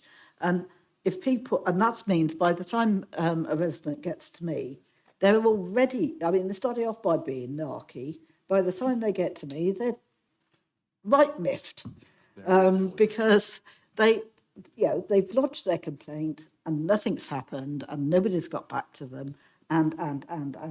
So I just want to reiterate what you're saying and maybe put slightly different slant on it. Thank you. Yeah, before I bring Ashley in, for me, it's they haven't made a formal complaint. They've tried to resolve the complaint internally, get frustrated. So, look, Mr. Fix-It will do it for me. Graham, can you come and see me? That's how it works with me. So, and I think this is a process about formal complaints. But absolutely, Ruth, what you've said applies to me equally. Yes, Ashley. I mean, I think it's difficult to kind of answer that or comment without knowing specific cases. I know that there was one that I dealt with that you escalated to me, but if you're getting that kind of situation, can I just ask that you raise them all to me, just so that I can send the feedback to the relevant teams, just so that the visibility is there, and if there are issues, it's something that I can follow up on and deal with. Yeah, I'm very happy. I'm always more than happy to receive that. I'm happy to do that, Ashley. What I have been doing in the past, and I can't remember the gentleman's name, but going through to the officer in charge and going, you know, I've had another one, I've had another one, I've had another one. After a while, I gave up doing that. But, you know, it's one of those things, be careful with what you wish for. Yeah, so and I'm grateful for your feedback, Councillor Wilkinson. On the positive, we've got an entire piece of work on customer experience. We want to make the situation you described less likely to occur so that people can solve their issues, their concerns at the first opportunity. The reason that what you described may be happening or has happened may be that the customer services team, it's a mixed economy of who they deal with. So they don't deal with all teams. Now, that's something I've inherited We will look at that in detail because it doesn't seem to make that much sense to me that customers know where to go, but they can't get to all bits of the council. So we'll have a look at that. But in any event, I should also say thank you to you members for where you are able to informally resolve, and that's great news if you are able to do that. Please keep doing that. Makes you look good, but it also keeps customers happy. So can't be half bad. But we are committed to finding a mechanism and a way of ensuring that customers can solve their queries much quicker on their own. So obviously improving the website, but also ensuring that no things fall through the cracks. And we shouldn't have a scenario where an officer doesn't know a customer's concerned about their service. Yes, Rose. And the final thing, hopefully, that I'm going to say, and I'm sure I echo everybody's thoughts, is that there are an increasing number of complaints that I'm getting for the app and problems being recorded on the app that disappear the day they're put on. And again, I follow that through departments, and this would tend to be highways type stuff or street scene, and they don't know anything about it. It appeared it's been registered on the app. There's been confirmation. Nothing happens. Resident phones in to say what's happening with my query or complaint, and then they're told, oh no, it was closed the day it was opened. Now I know there's a filtering system somewhere, but even so, okay. Yeah, I've had experience of that, and I think there's a known disconnect between the highways, the two systems. So quite often, and on a personal level, I wouldn't say I'm not using the app, but I am dissuaded from using it. Yes, by all means, come in. We know this is an issue, and it's something that we do need to do better at. As part of the customer experience transformation program, which we have kicked off, the website is in phase 1 because people being able to find the information they want to find is so important, and we've got to solve that first. But the second stage is very much around looking at my wilts, making the improvements that we want to make. Your very point about the sort of, they get a message to say it's closed. There's so many different systems in the back end with the different services, and they're all integrating in different ways. And you're absolutely right. It's something that we need to tackle when I'm looking at that at the moment. Can I bring in Tony first? Because I know Tony's tight on time. Sure, and then that's bring you in, John. Grateful, Chairman, yes. I think we need to distinguish, Chairman, between complaints and reporting issues. Because a complaint is relatively serious. It's because people disagree either with an outcome or with behaviour or whatever, as opposed to, we've all had experience of, for example, my wilts highways reporting where issues are closed or unclosed or unsatisfactorily met, but they're not really a complaint. They're just a niggle about why can't the verge be cut. Thank you, Chair. I think it's just our enthusiasm to deliver excellence that's making us go down this conversation. John. Thank you, Chair. First of all, can I just echo what Tony just said, because I think there is a difference. But can I also suggest that, dare I say it, listening to Scrutiny may help in the future, because all the issues we've just been discussing about on the app, I remember chairing the task group that was looking at all the stuff as that was all being developed, and all these issues that we are now talking about as things people are complaining about are things that we highlighted people would be complaining about, and we were told at the time to stop being negative. So perhaps listening to the feedback from members when we're running through this in the early stages might help us later on, particularly this issue about issues being closed and the message that comes back and all the rest of it. I remember we spent an entire meeting on that one issue alone. Allow us to add the value we can add. Thanks, John. And we also had a subcommittee from that, which Bob and I were on, and Chris Williams was on as well, but it all seemed to stall somewhere. So perhaps we can take that as a scrutiny exercise. We'll resurrect that in some way, shape or form with you, Ashley. Bob, and then I'll bring in Chris Williams. Yes, Bob. Chairman, I raised it as early as last week with the Environmental Select Committee to ask for a report on that matter. Super, thanks. Before I bring you in, Chris, Ian has been waiting patiently. Yes, Ian. Thank you. It was just given that we're now on the sort of debate around phones and phone systems, I just wanted to say something very positive. And that is, certainly there are delays in getting through. And I often ring the 0300 number. Maybe I'm a slight masochist, but I do. But I have to say positively that when you do get through to members of staff, they're absolutely superb. And I feel for them because, of course, the longer you have to wait, in some cases, the more frustrated, not us, obviously, but the more frustrated residents get, and therefore the more difficult those residents are likely to be with those members of staff. But certainly, if we could reduce, which I know is a resource issue, I'm sure, reduce the amount of time that we all have to wait for somebody to pick up the phone. But as I say, my main point was to congratulate, that if I hadn't realised it was Perry or Ashley's area of influence and authority, but certainly that the team that take the calls, I think, are incredibly, I'd say, generous in terms of their response and their willingness to try and make things happen. So I just wanted to throw that in as part of the overall debate that we're having. Thank you, Greg. Yeah, and I would echo that.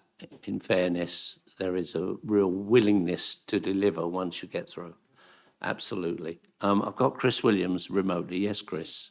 Yeah, thanks, Graham. Just a quickie, just to say that I did receive 2 emails, and I'm sure the rest of us have, as reference surveys on the MyWilts app and the website, the Wiltshire Council website.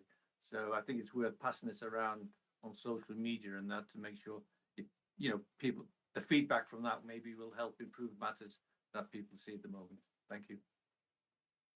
Thanks very much, Chris. Okay, I've got Ashley wants to come back in. Yes, Ashley. I was just going to say, John, I take your point, but we are where we are, and my job is now, having picked up this portfolio, is to take it forward and run with it and make the improvements. I'm going to unashamedly take this opportunity to say that there is a survey going out to members this Friday on this very subject around the website and MyWilts, and I am also in the process of forming a member user group, forum or whatever that can work with me to take these issues forward and really look at how we can make the improvements that we want to make. So your point is well made. Thanks. Thank you, Ashley, and I certainly volunteer myself, Chris Williams and Bob, who we're halfway there, so we may be able to help you with the queries. Is that okay, Bob? Is that okay, Chris? Yeah. That's absolutely fine. Like I said, I've done the survey already. So that would be fine. Thank you very much, Ashley. Okay. Oh, sorry, Andy. It was just really to point out to the committee that it may have missed people's attention at the Q1 reports yesterday. There was an approval, a drawdown from the Transformation Reserve to fund the customer experience programme. So the work that is being set out, focusing on the website and the digital offer, of which obviously MyWilts app is currently part. But that programme is obviously being prioritised by the Cabinet, and it's been resourced by the Cabinet to improve that, and hence why you're seeing activity on that at this moment in time, just to reference that, Chair. No, thank you for that. Yet another positive, and always nice to finish on a positive. No more hands I can see, so therefore I'll move to a proposal to note the Wiltshire Council Annual Complaints Report 21-22, to note that formal complaints to the Council have reduced by 41% since 2018-19, and to note the actions to further improve the Council complaints handling function over the next 12 months. Do I have a seconder? Thank you, Ruth. All those in favour? Anybody against? That's unanimous. Thank you very much indeed. Okay, now we move on to agenda item 10, report of the Asset Transfer Policy Rapid Scrutiny Exercise. In Agenda Supplement 1, we have a report for the Asset Transfer Policy Rapid Scrutiny Exercise following its review of the new service devolution and asset transfer policy. The policy, along with the Rapid Scrutiny's report, were both considered by Cabinet yesterday, where the policy was adopted. And we have Laura Mays, Deputy Leader, here to answer any questions and whatever on that. And we've also got Ruth, who who chaired and led our task group, and then we'll go to comments from members. I will say, if I may, that it would be really appreciated if we had absolutely zero political spin. We've not had any political problems, wrong word. We've not had any political influence on our scrutiny. We just don't do that anymore. And if we could keep it that way, that would be just dandy. Okay, so Laura, please. Well, I think this was debated very thoroughly yesterday. I'm not sure I've got anything to add. That's I'm very fine. happy to take questions or field questions, I think, maybe, because this is not my area of expertise. That's fine. Ruth, your opportunity. As Laura says, we did go into this in some detail yesterday. In this room are 4 people who were part of the task group. The report that is in the supplement was supported by all of those members there. I find it, and the end part of it was how disappointed we were with the lack of engagement. I think, and I can't speak for the other members of the task group because I haven't had a chance to speak to them on the subject. However, I would say that my level of disappointment was multiplied yesterday by the fact that the decision was made to adopt this policy before it had come to overview and scrutiny management, and that a decision was made that despite the fact that the previous policy had gone through full council, that this time it would not. I think any comment other than that would be superfluous because it's a done deal now. Okay, thank you, Ruth. However, I must thank you from a overview and scrutiny perspective. You chaired our task group. I was part of the task group, and you chaired it well. And I know that we all share, unusually, the disappointment that we felt that our scrutiny requests were perhaps not as listened to as well as they may have been. Having said that, it has been a done deal, and I think we need to move into now making absolutely sure that we scrutinise the delivery and see that all those promises are actually come to fruition. Okay, does anybody else have anything? Anybody from the task group want to say anything? Yes, Bill. Yeah, thank you, Chair. Difficult situation, but I'm sorry, I do remain disappointed with the report that we prepared and the outcome, but we are where we are. I mean, my concern now, because I'm dual-hatted and I'm also a town councillor, and I'm continually asked by the town what's happening. When might the town that I sit on see some movement on this asset transfer policy? So really my big ask is, we are where we are. I just want to see something move with some programming of timescales so that I can go back to the town and offer some comfort in how they set their precept, just what they do. Thank you, Chair. Thank you very much. Again, I'll call in Tony because I know Tony's time. I have others, but if you want to go first, Tony, please. Thank you very much, Chair. I think for me, the most important thing here is the monitoring, because I speak now, I'm not sure I should be declaring an interest, but historically, I will report that. I am part of the Warminster Athenaeum Management Committee, and we have accepted an asset transfer from Wiltshire Council. I am not remunerated for my work. The asset transfer was very difficult. It took about 4 or 5 years, and it included actually something which the policy currently appears to be in conflict with, which was Wiltshire Council occupying or reoccupying part of the asset as a tenant, if you like, for which we charge no rent. So that did take place. It did take 4 or 5 years. It cost us a significant amount of money in legal fees. So anything which in it streamlines and facilitates such a process in the future, I believe is to be welcomed.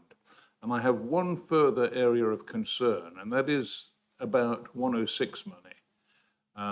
I would be grateful if any review process included visibility of which items transferred to towns or parishes would be eligible for 106 money, and that it's not lost in the Wiltshire Council's 106 pocket. Much obliged. Okay, thank you, Tony. I've got a lot of people here, so I've got John, Bob, Ian, and Tony now again. So John first, please. Thank you, Chair. Recognising that we are where we are and that the deal is done, I would like to add my voice to those who are expressing real disappointment that we've gone from this being a council-led policy to a cabinet-led policy. And I think that significantly changes the whole ethos of it. But the bit I would like to come back to, if I may, and I cannot express enough my disappointment at this, which is that when we look at the report from the Scrutiny Group post it going through Cabinet, despite our comments when this came to us last time, we have not seen any change to this point where Cabinet seems to feel it appropriate to amend a scrutiny report. It has always been the case that recommendations from a scrutiny committee are either accepted or not accepted by the cabinet member. It might be partially accepted at times, but it's either accepted or not accepted. I have never before this report seen an instance where a cabinet member has felt it appropriate that they rewrite the recommendations of a scrutiny task group endorsed by a committee and amend them. That completely breaks the independence of scrutiny and the separation between the backbench members and scrutiny and the executive. And I had hoped, following our discussion at the last meeting when this came up, that that would have been corrected. If it's not going to be corrected, could I ask, is it now going to be the policy of this council that cabinet members can at will rewrite recommendations from its independent scrutiny committees? Thanks, John. I think that Henry alluded at our last meeting that this was a bit of a process error rather than a policy change in any way, shape or form. Yes. So I don't know if anybody wants to, would any of the cabinet, we've got 50% of the cabinet here, would anybody like to comment on that particular point, irrespective of this particular item? It's whether we are going to look at a change to rework. Well, from my understanding, no, we haven't got any plans to do that. So, I mean, I don't know the background to it, but from what you were saying, Henry was saying that it was something that was put for this report, but it's not something as a cabinet that we've decided is going to happen. I'll ask Henry to explain again, because I think it's just something that happened unavoidably and it's disappointing, but I think that's the end of it. So I think just to check, Councillor Hubbard, are you referring to the executive response to the Rapid Scrutiny's previous report, which included amended against one of the recommendations? Yes, it includes amended against several of the, not one, but several of the recommendations. The issue was raised last time, and my disappointment is that report has come back to us in the supplement today, supplement 1 today, and there's been no change to that. There was the opportunity for that error from last time to have been corrected. So if the reassurance, just to save some time perhaps, Chair, if the reassurance from the Deputy Leader is that there is no change, and the explanation from the Scrutiny Manager is that was there an error, could we minute that fact? And therefore there can be no doubt for anybody moving forward that we will in the future continue to only receive accepted, refused, or occasionally partial against recommendations from scrutiny. that's already been minuted, John. Did you want to finish? Because I think Henry was halfway through explaining.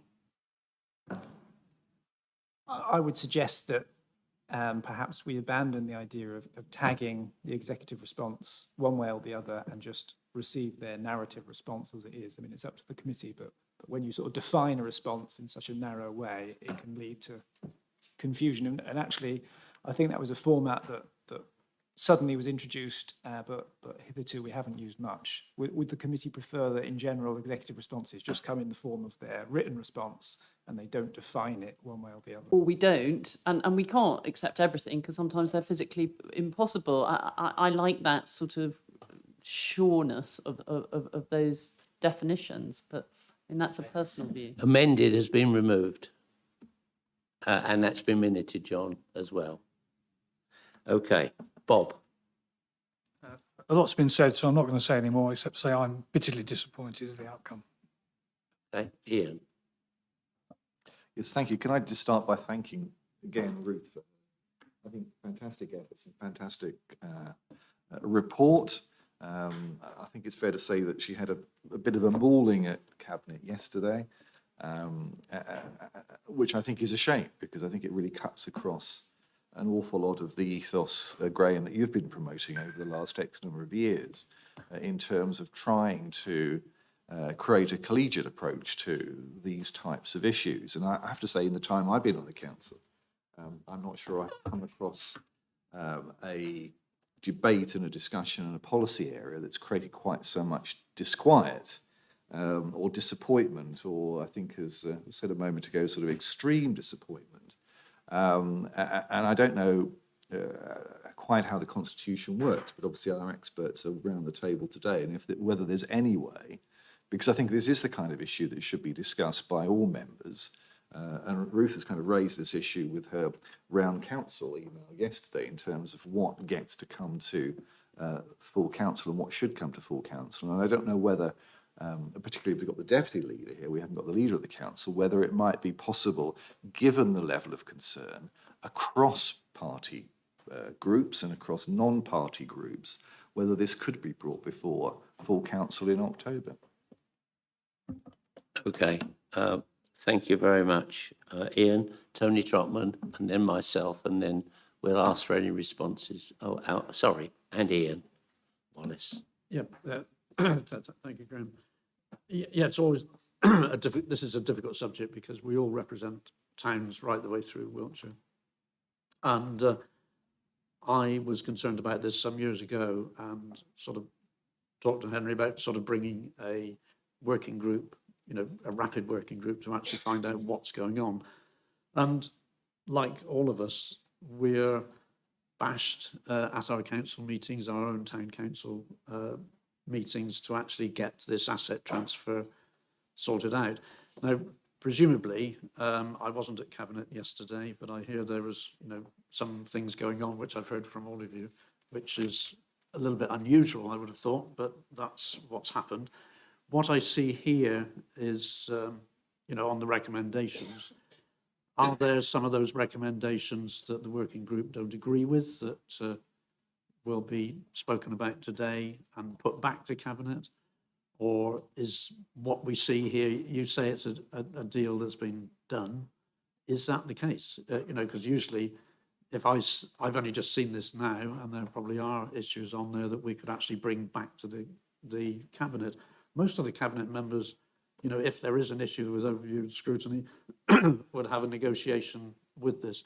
But before that happens, or if it happens, and when we see the final outcome of the policies defined here, that needs to be sent out to those towns that are on the list for the asset transfer. So the staff in those towns need the knowledge of what is actually happening and to move forward on it.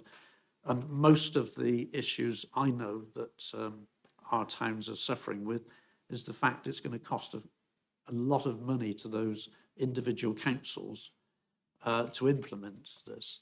And most of the towns that I have heard from wish for these asset transfers to come free of charge so that they can deal with the open spaces and the play areas as we need, apart from the other measures. It's the financial part of it which has been the difficulty. By transferring assets to a town, and I hark back to the sort of borough days that we lost in 1974, the towns will deliver those assets in a better way than Wiltshire Council has done for the last 5 or 6 years. We've got a lot of problems in our town, as others have. So we need to respond as the council to each of these towns in the proper way and give all the evidence that's on the table, all the policies that are there, so that they can actually work to it and try and negotiate with the council to actually, have a good outcome. It's a bugger's nightmare, good to say, it really is. So we've got to get it sorted out. So that's all I can say at the moment. No, Tony, it was agreed. So the policy was agreed by Cabinet yesterday. So when we say a done deal, that is done. However, we will be looking at doing scrutiny on it to make sure that it's delivered as it is. And if there are any issues that come up, I'm sure that the Cabinet will be only too pleased to hear what those issues are. So we can feed back that information. And you are right, it is unusual for us to be at cross purposes. Most of the Cabinet yesterday, we heard time and time again from Scrutiny, we welcome this report, we welcome what you're doing. It was just this one that was difficult, Tony. Okay, I am going to bring Andy in at the end, if that's okay, Andy, because I know that Councillor Ian Wallace wants to make a comment too. Thank you, Ian. Yeah, thank you, Chair. So, yeah, primarily I just wanted to echo the comments of Ruth and Bill and say that I am disappointed that our recommendations weren't taken forward. As part of the task group, I think the overwhelming impression that I got is that all of us, wherever we were coming from politically and whatever town we're in, we wanted this policy to work. We really do want something that will work for the towns and for Wiltshire Council. And my concern with the policy as it stands is that particularly not enough was done around the project management and the resourcing of the policy, because I think if it's not properly resourced or undertaken in a project management type of way, it won't work. So I do welcome that Scrutiny is going to continue looking at the process, because I think that that's really, really important that we do keep an eye on it, and hopefully we can have some influence there. It's also important to note that we had some good input from Devizes Town Council, my council, and they told us about all the issues, some of which Tony was just talking about cost and time and everything else that they went through. But they did say at the end of it that they would go through it again, because the outcome, having the assets locally with the town is something that is better for the town. So we just need to make it as easy as possible for everyone. Okay, thanks very much, Ian. I'm not going to comment. Everything's been said, and I agree with everything that's been said from the members. Would you like to conclude, please, Andy? Thank you. Okay, so I thought I'd set out some of the how we kind of got here in terms of the policy. It has been approved, but more importantly, I was going to set out what was going to happen next. So I think we had a conversation here in the meeting earlier about early intervention, the budget coming forward, and to make this policy work, you're going to need resourcing to be able to do that.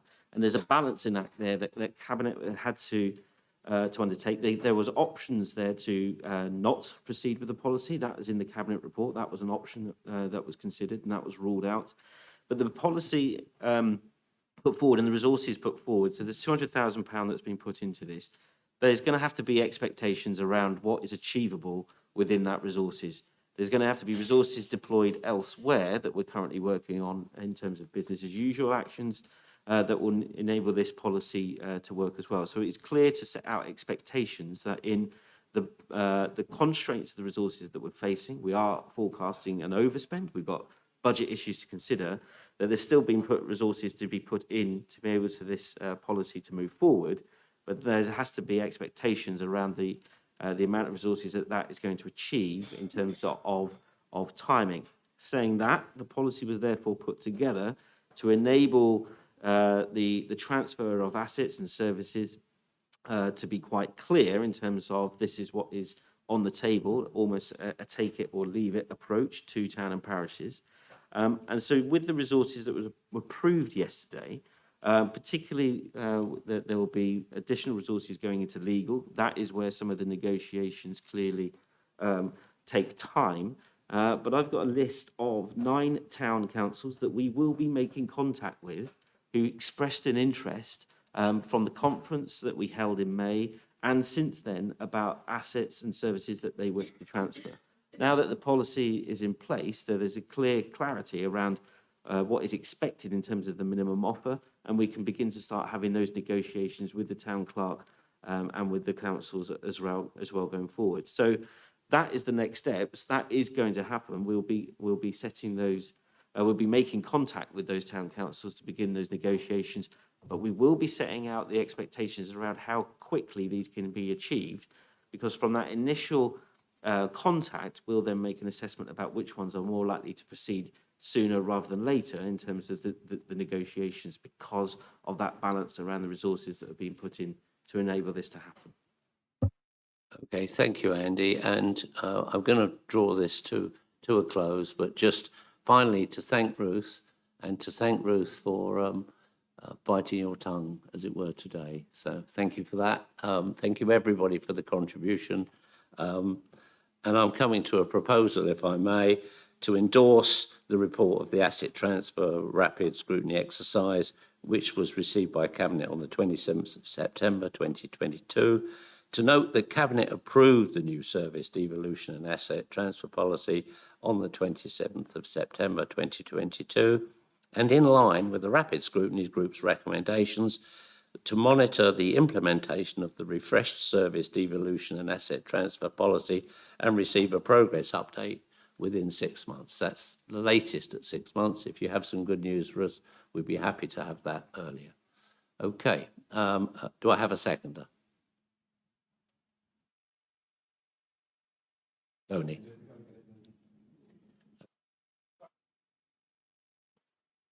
I think the challenge you had in having a second for that justifies the suggestion I'm going to make, which is earlier on, I asked that we welcomed something because I think that we all felt it was very positive and very good. Could I suggest a slight amendment, which is that rather than noting that Cabinet, we note with disappointment that Cabinet adopted the policy. Do we have a seconder for that? Okay, so we do have a seconder for that. I'm happy to take that as an amendment. So do you want to go to the vote on that? Well, no, I'm not going to accept it as a friendly amendment. I'm going to ask people to vote because I think we need, this is, I think we've sort of done it all. My feeling is we've done it all now. We know where we're going. And, is there any point in certainly can, Chris. I can remember our last meeting, we had a similar sort of vote, and I was fortunately able to be there, and I wouldn't vote for it. I think it's against the spirit of how we normally do things. It's either a vote for or vote against. As you made the vote, to start saying we're unhappy with it and all this and the other votes, I think it's setting too big a precedent, and I would urge you not to accept this. Thank you.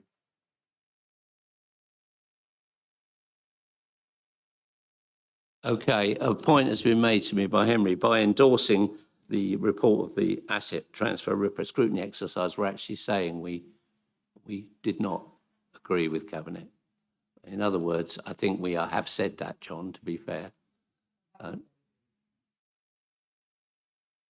Okay, super. Well, we're going with the original, which I don't need to repeat, I'm sure. So all those in favour? Anybody against? No, that's great. Thank you very much. Good debate.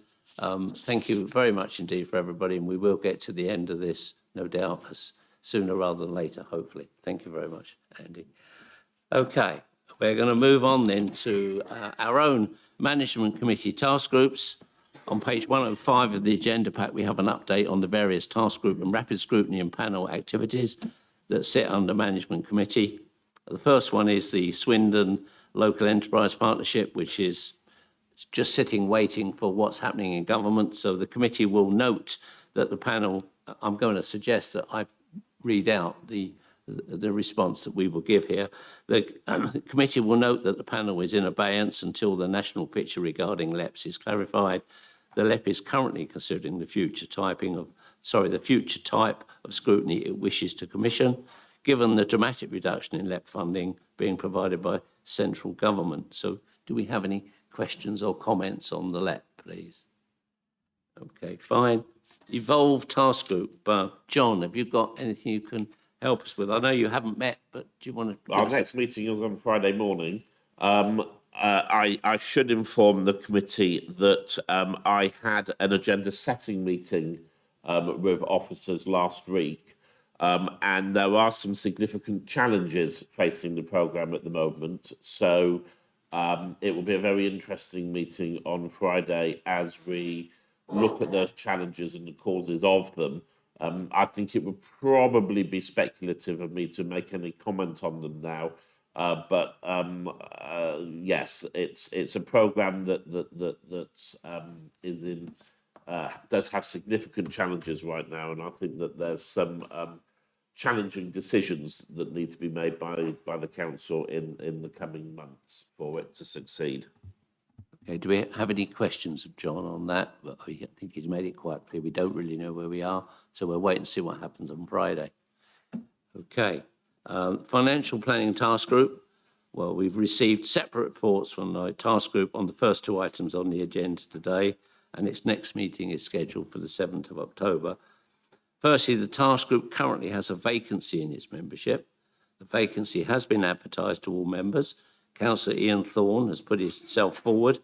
I will therefore be proposing today that we add him to the membership. So there are other things to say, but can I ask for a vote of confidence that Ian Thorne goes on the Financial Planning Task Group, because that's our task group. So I'm going to propose that. Do we have a seconder to accept that? Tony, you're nodding? Yep. Okay. All those in favour? That's absolutely fine. Nobody against. So thank you very much for putting your name forward, Ian. Okay. We're putting a new advertisement out because we do need to increase the financial, the weight that's being given to Councillor Grant is immense at the moment, especially with Pip not well. And so we need to bolster the team. So we will be putting out a new membership. And while I was speaking to the Vice Chair this morning, Chris Williams, he said, well, whilst I always go to the meetings, I'd actually be really interested to get stuck in and involved. So I know Chris will be putting his name forward. However, we need to wait and see for all those other eager beaver councillors who want to come back to be on it, and that's fine. Secondly, in the autumn, it will be an important time for scrutiny.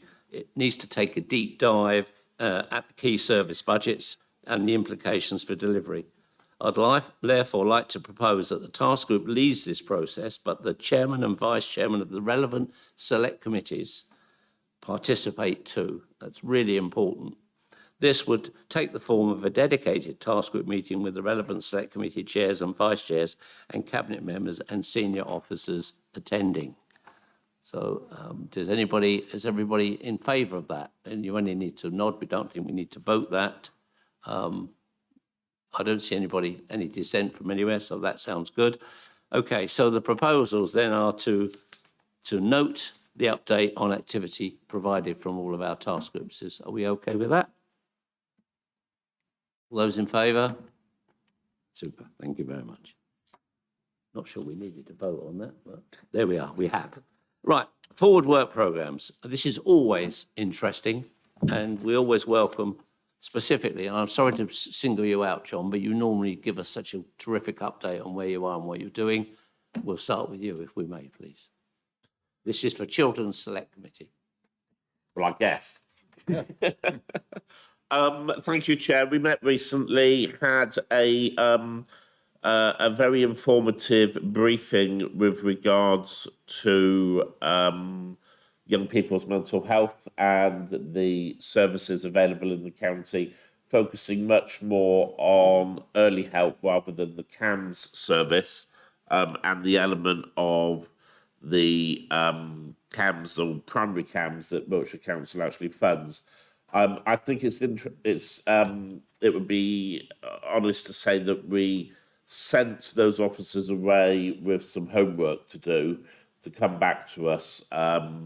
We were very concerned that there were reports being presented to us with explanations of what was happening, but nothing in the reports at all that talked about the impact of it or the difference that was being made, or any ability to be able to drill down on anything that was in those reports. So we've asked for that to come back, and of course have a task group that is going to be starting looking at that. I also took a briefing earlier this week, I think it was, or back end of last. They all merged, don't they? About the next information briefings that are going to be coming to the committee, which falls in with what we were talking about earlier today, the Designated Schools Grant, and our schools forum, and how the finances on that work and some of the challenges that they're now facing.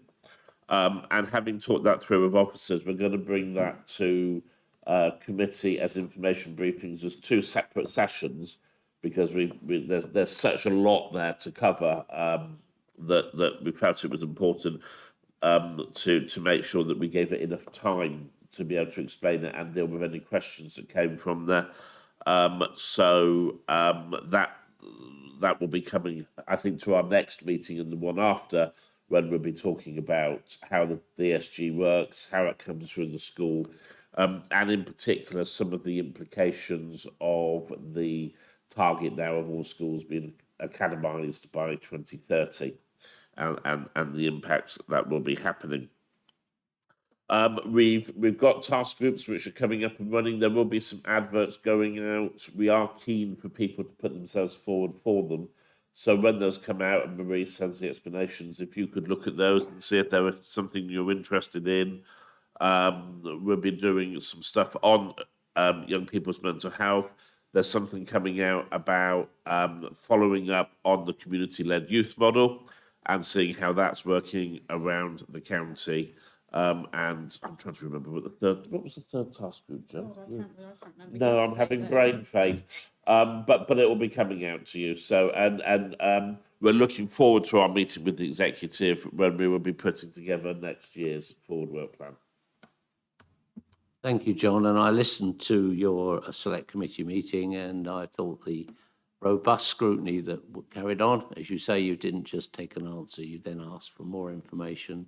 I think that was welcomed on both sides, so that's absolutely fine. Thank you very much, John. Johnny Kidney, Health Select. Sadly, I didn't get to listen to yours because it didn't get broadcast, so apologies to everybody for that. Unfortunately, we had some technical issues on the day, and I don't think the broadcast worked. Although I think there was a partial recording, so you may be able to get it on catch up. You haven't missed out completely. So yes, we met last week, considered 4 substantive items. We had an update on primary care across Wiltshire. Here there was some concern about the increasing demand for GP appointments and the growing percentage of people who consider their condition to be urgent. This is clearly something as services have emerged from the pandemic, there's a sort of pent-up demand and more people feeling that their condition is urgent. So we have scheduled a future item focusing on the significant workforce challenges being faced in that sector. We then receive reports on how the council plans to use government grants for supporting the victims of domestic abuse and also for substance misuse. In both cases, the committee were mindful of the potential impact on the delivery of these additional services when the grants end. So we'll be monitoring this in due course going forward. And then, as we touched on earlier on today, we received the first iteration of the corporate performance reports to Cabinet. And following this, the Vice Chair and I were asked by committee to explore methods of conducting more detailed scrutiny of indicators within the committee's remit, and we'll be reporting that back at our next meeting, which is in November. We have got, as a committee, we've got some non-committee exercises in the pipeline. We have an inquiry day planned, which will look at the system challenges that are causing long waits for patients to be admitted to hospital via ambulance, and officers are working on the format for that inquiry day, and we'll be updating on that in due course. We're also going to be undertaking a rapid scrutiny exercise, looking at the implications of new health scrutiny guidance issued by central government. and also looking at a form of scrutiny exercise to look at the forthcoming social care market sustainability plan coming to Cabinet in November. And again, that's triggered by the risks identified in the business report monitoring discussed earlier on today. So that's it from Health Select. Thanks, Johnny. Any questions of Johnny? And I should have asked any questions of John Hubbard as well. No? Okay. Jerry Kunkler isn't here, so Bob, could you give us an update on Environment Select, please? Yes, as you can see, there's quite a heavy forward work programme covering a lot of areas. I'd make a plea that at the last meeting, 3 members didn't turn up and didn't offer apologies, so we were quite thin on the ground, and I just remind members that they can get a sub if they can. I'm not going to say much more than that because the programme is laid out there in front of you. That's absolutely fine, and yes, we do need to make sure that select committees and our committee and all committees that we have substitutes. We need to try and make absolutely sure that we fulfil that requirement.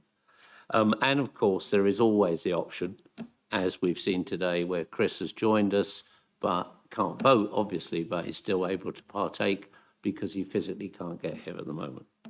Okay. I have a proposal then to note the updates on select committee activity and to approve the overview and scrutiny forward work programme. All those in favour? Fine, thank you. Nobody against. That's great. Okay, now I think we've shown terrific stamina over the last 3 days. I'd like to thank everybody, certainly all those who've come today. It is important that we do this and that we do it and show it that we are working hard, both as cabinets, officers and scrutiny members. So thanks to the scrutiny team. Date of next meeting is the 15th of November. We don't have any urgent items and therefore